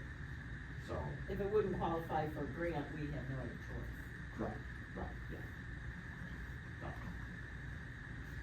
Would you tell them about how long on this particular, the lower river road is? You said this would be off in the distance, it's not gonna be just happening right away. Okay, yeah, the, grant, would be, if we write a grant for this, it would be turned in September of this year. The support staff goes out and looks at these projects usually in October and November, and then in December, the, Board of, Controls for OPWC, which is Hampton County, they vote on it in December. And then this project wouldn't be eligible, if they fund it, it would not be eligible to be built until July of 2025. Is their fiscal year Correct, in mid-year, not the calendar year? correct, it's fiscal year, correct, yes, But it would be in That's the why you have pipeline. to wait till July. please. It would be in the pipeline. Yes. Yes, yeah, after, we could go out for bids in July 2025 for this project. Oh, you, well, it's only in July, you can, I mean. We can't do anything before. And so, okay. Because they have to budget the money. Correct, yes. So OPW, it's further out than, I mean, you go out for bids in July. well, you'd have to have, JMA draw up the plans. Yeah. We're talking probably 2 or 3 months, before the plans are finalized. And then you have to go out for bid, so probably would not bid this, I would think, probably in February. And, that way you have it on the contractor's plate when they first come back to work, because they're laid off through the winter. And then, they would have this, able to work on this in the spring or summertime to do that project. Once JMA knows that the grant has been accepted, they might be able to begin work on the bidding documents, but we wouldn't be able to do anything with them. Yeah. They can get the bid documents, packages. Was my job, I opened many of those bidding documents, every project we had.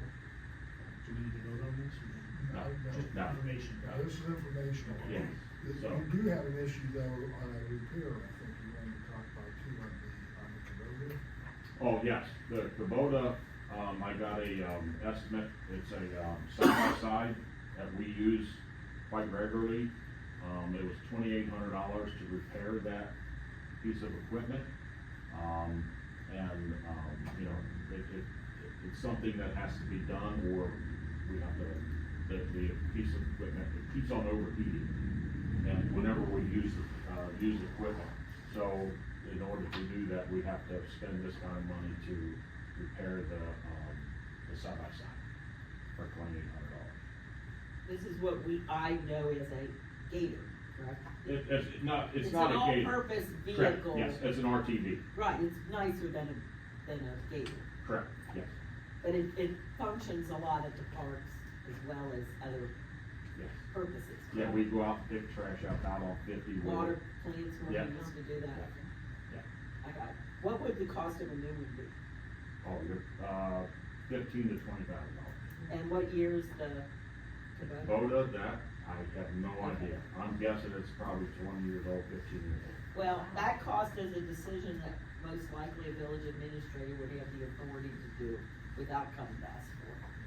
Well, and, you know, normally I just, send an email to Cindy, send her the estimate, and, you know, she looks at it and says, you know, if we can afford to, get a purchase order. I'll she'll send give it me a to Chuck purchase too, order. because I'm like, I don't have an administrator to say, Right, so I right. can send it to him and, And without the well, or then you'll say this. it's a budgetary issue because you have to move the money and if we didn't budget for it at the beginning of the year, if we didn't Yeah, appropriate the money, you might have to move it. Right. So we really should appropriate some money in the maintenance fund in the capital or in the There is vehicle. money, but I Yeah. told her, Yeah, Is there money covered? but we can make it work, Okay. like she said, we were around, but I think you have money in the capital. Do you wanna vote on this, or or is this something? What is your threshold? yeah, I don't know that I have a threshold. Right, Mike Rahal had a $5,000 Yeah. threshold.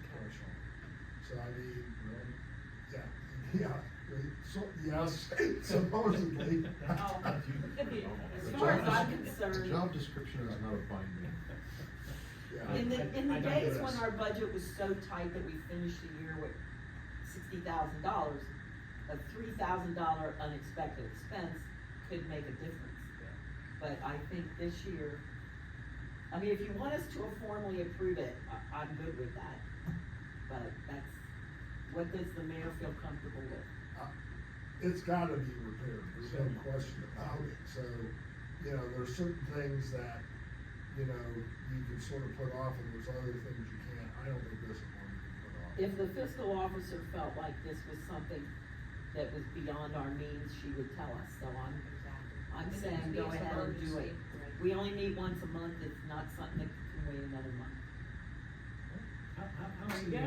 I'll send you All an right, email I'll have tomorrow. it done tomorrow. Let's look for it. how's the new lawnmower? I heard the new zero turn is having some issues. Yeah, it's over at, Zimmer, it's under warranty. And they looked at it and they can't find any problems with it, so I told them, I said, you have to keep on running it until you find a problem. And have we traded in the old?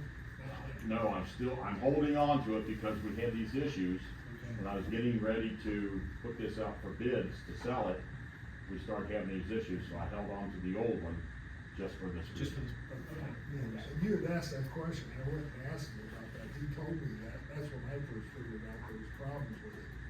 Cause I thought he should have had it out there for bid already too, but, It's a good call. Yeah, I mean, it's, yeah. covered our rear ends, proverbial. Yeah, Thank you. my pleasure. okay, Lynn, I know you said you were gonna pass, but are you gonna?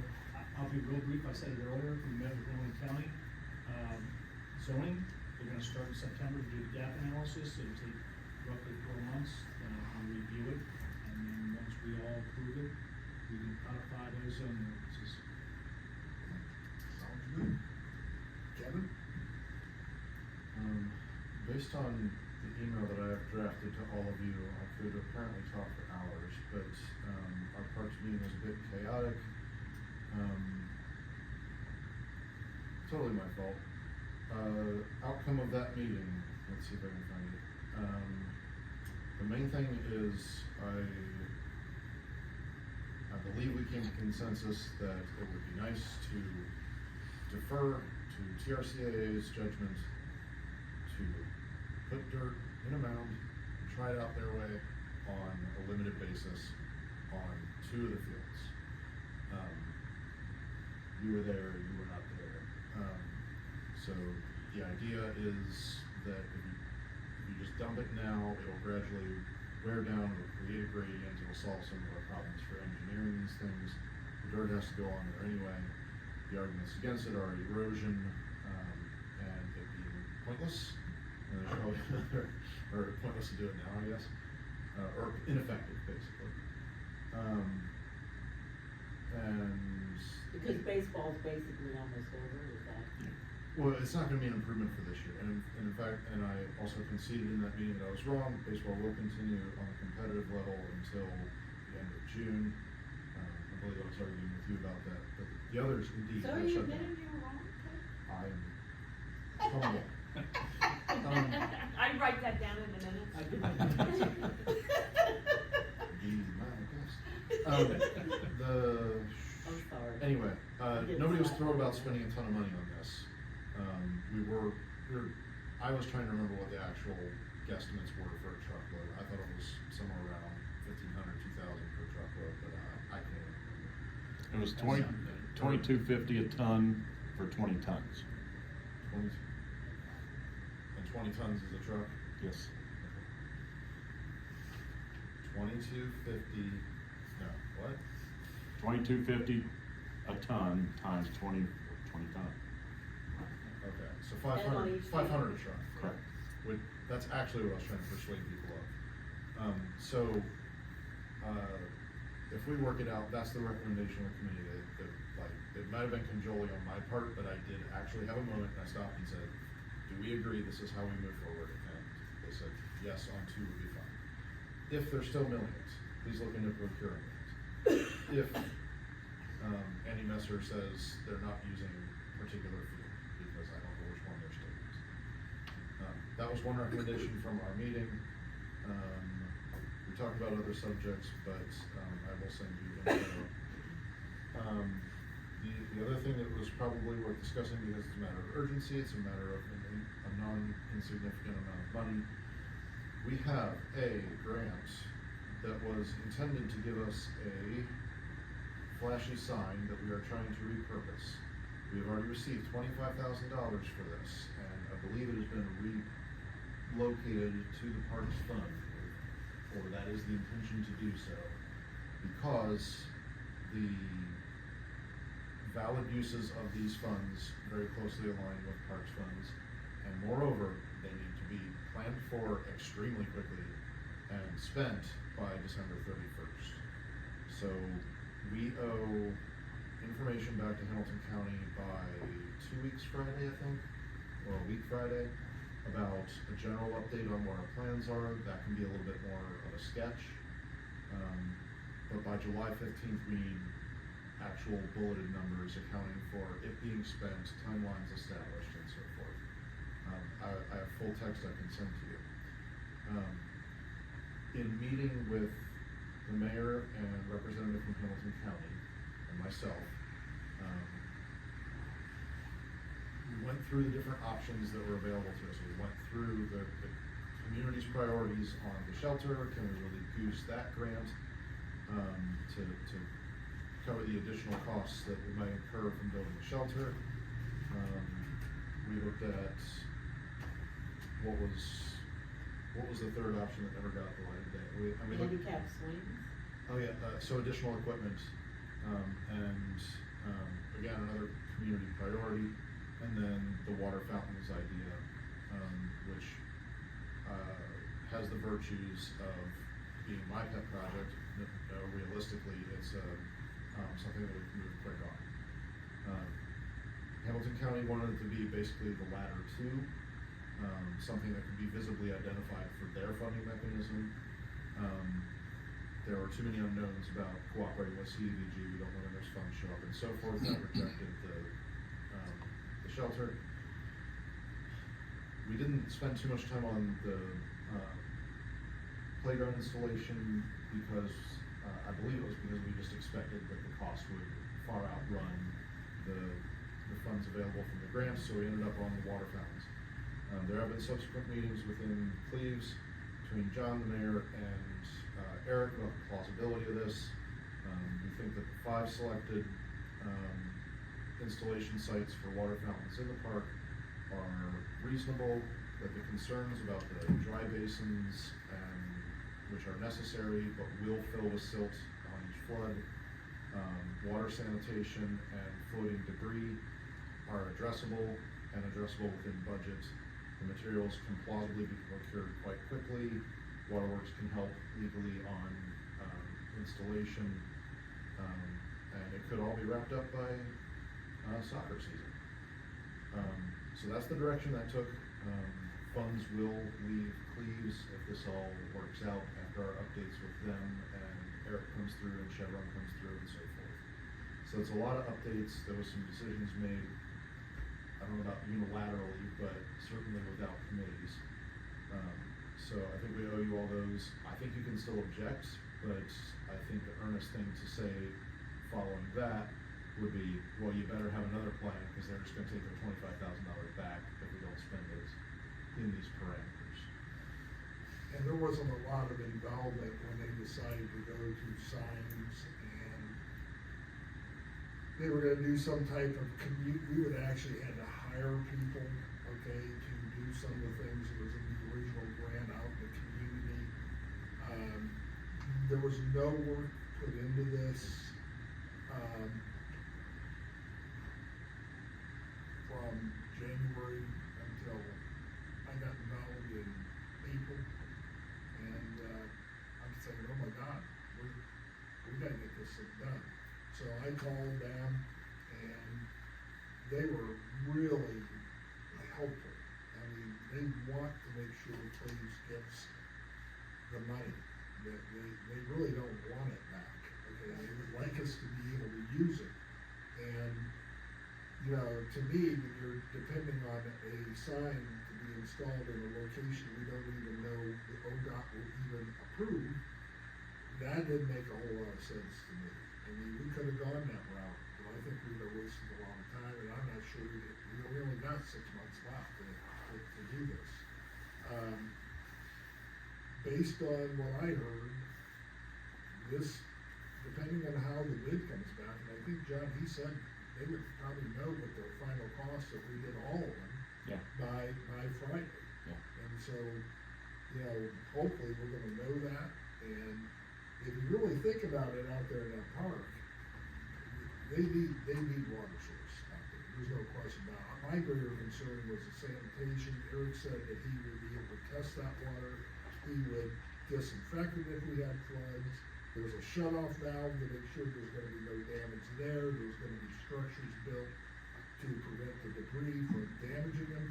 I think the biggest issue is gonna be which fountain are we gonna take, and how quick can they get here? I think those are the biggest options. The other thing is that Monty, I can't think of his name, from Chevron, did call me today. Unfortunately, I didn't answer it, so I'll be calling him tomorrow, and I'll double check with him.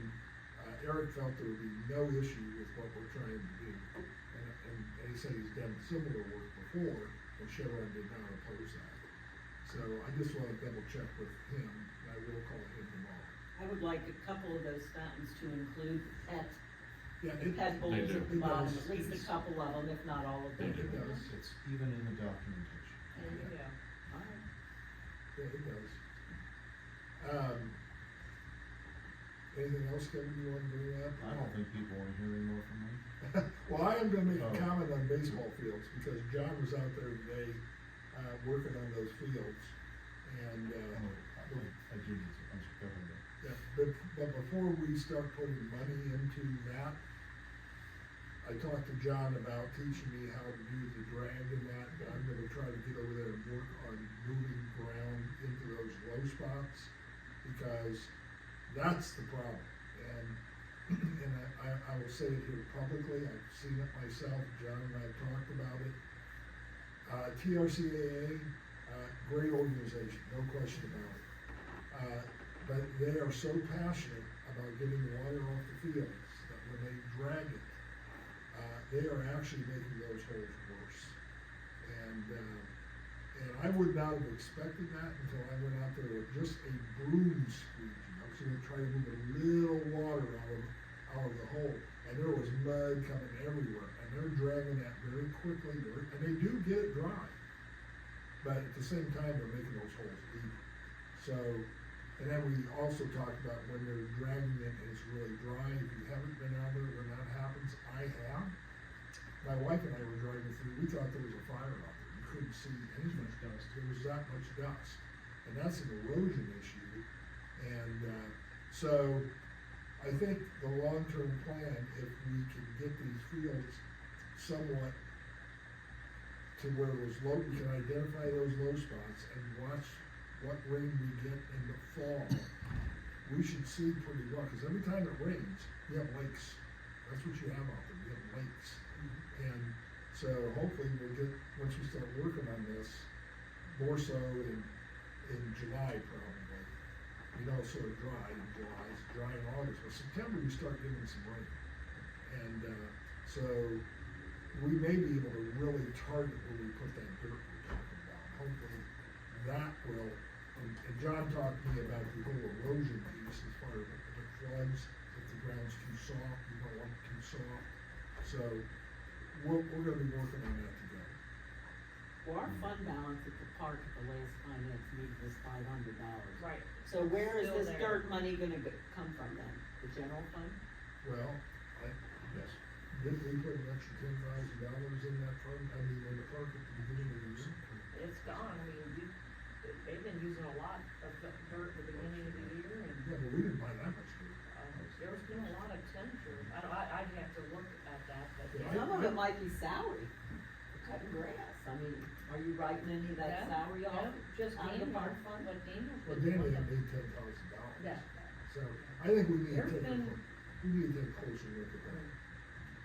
Yeah, So- I'll look at it tomorrow, and I'll There- send you there guys are the email. processes for that, I'm not asking you to go nuts. Sorry, I did have another item, again, it'd be important to mention because money needs to start flowing quite soon. So we did have another Christmas walk meeting,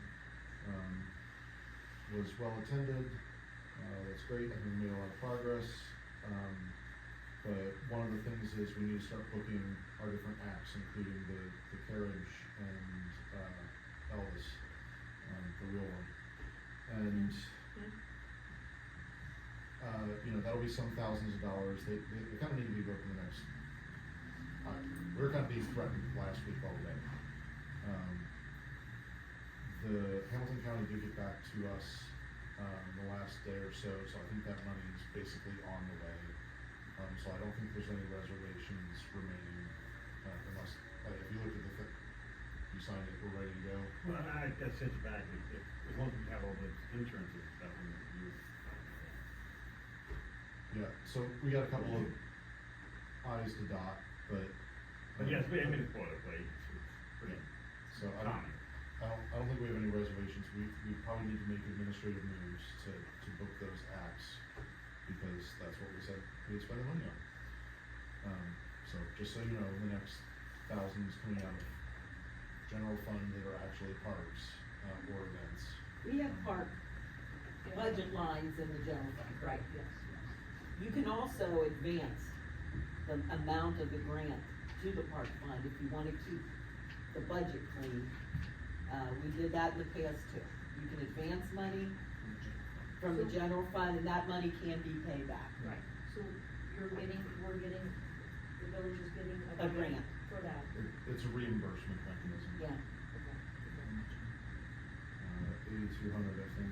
But if it can be tracked out of the general fund, we can always coordinate the park fund and those general fund line items. Right, right. I just wanna make sure that at the end of the year, we know what it cost us to operate our park. So I don't want any Right, park I'm fund running out of general fund. messed up in other Right, stuff too, right. just keep it. I agree, totally agree with that.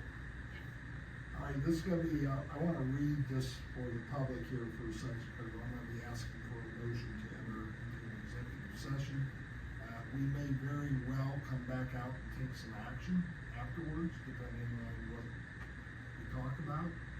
But the actual executive session language we're going to be using is Ohio Revised Code section 121.22, public meetings exception G1, to consider the appointment, employment, dismissal, discipline, promotion, demotion, or compensation of a public employee or official, or the investigation of charges or complaints against a public official official, licensee, or regulated person.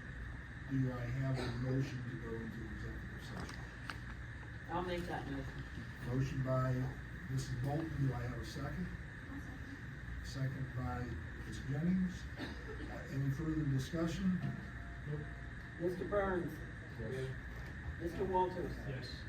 Ms. Bolton, yes. Ms. Jennings? Okay. John, would you hit that button and turn that phone off, please? The film? And Cindy's gonna lead. And- Just hit this button right here. Well, no, it's a red button. Oh, the red, yeah.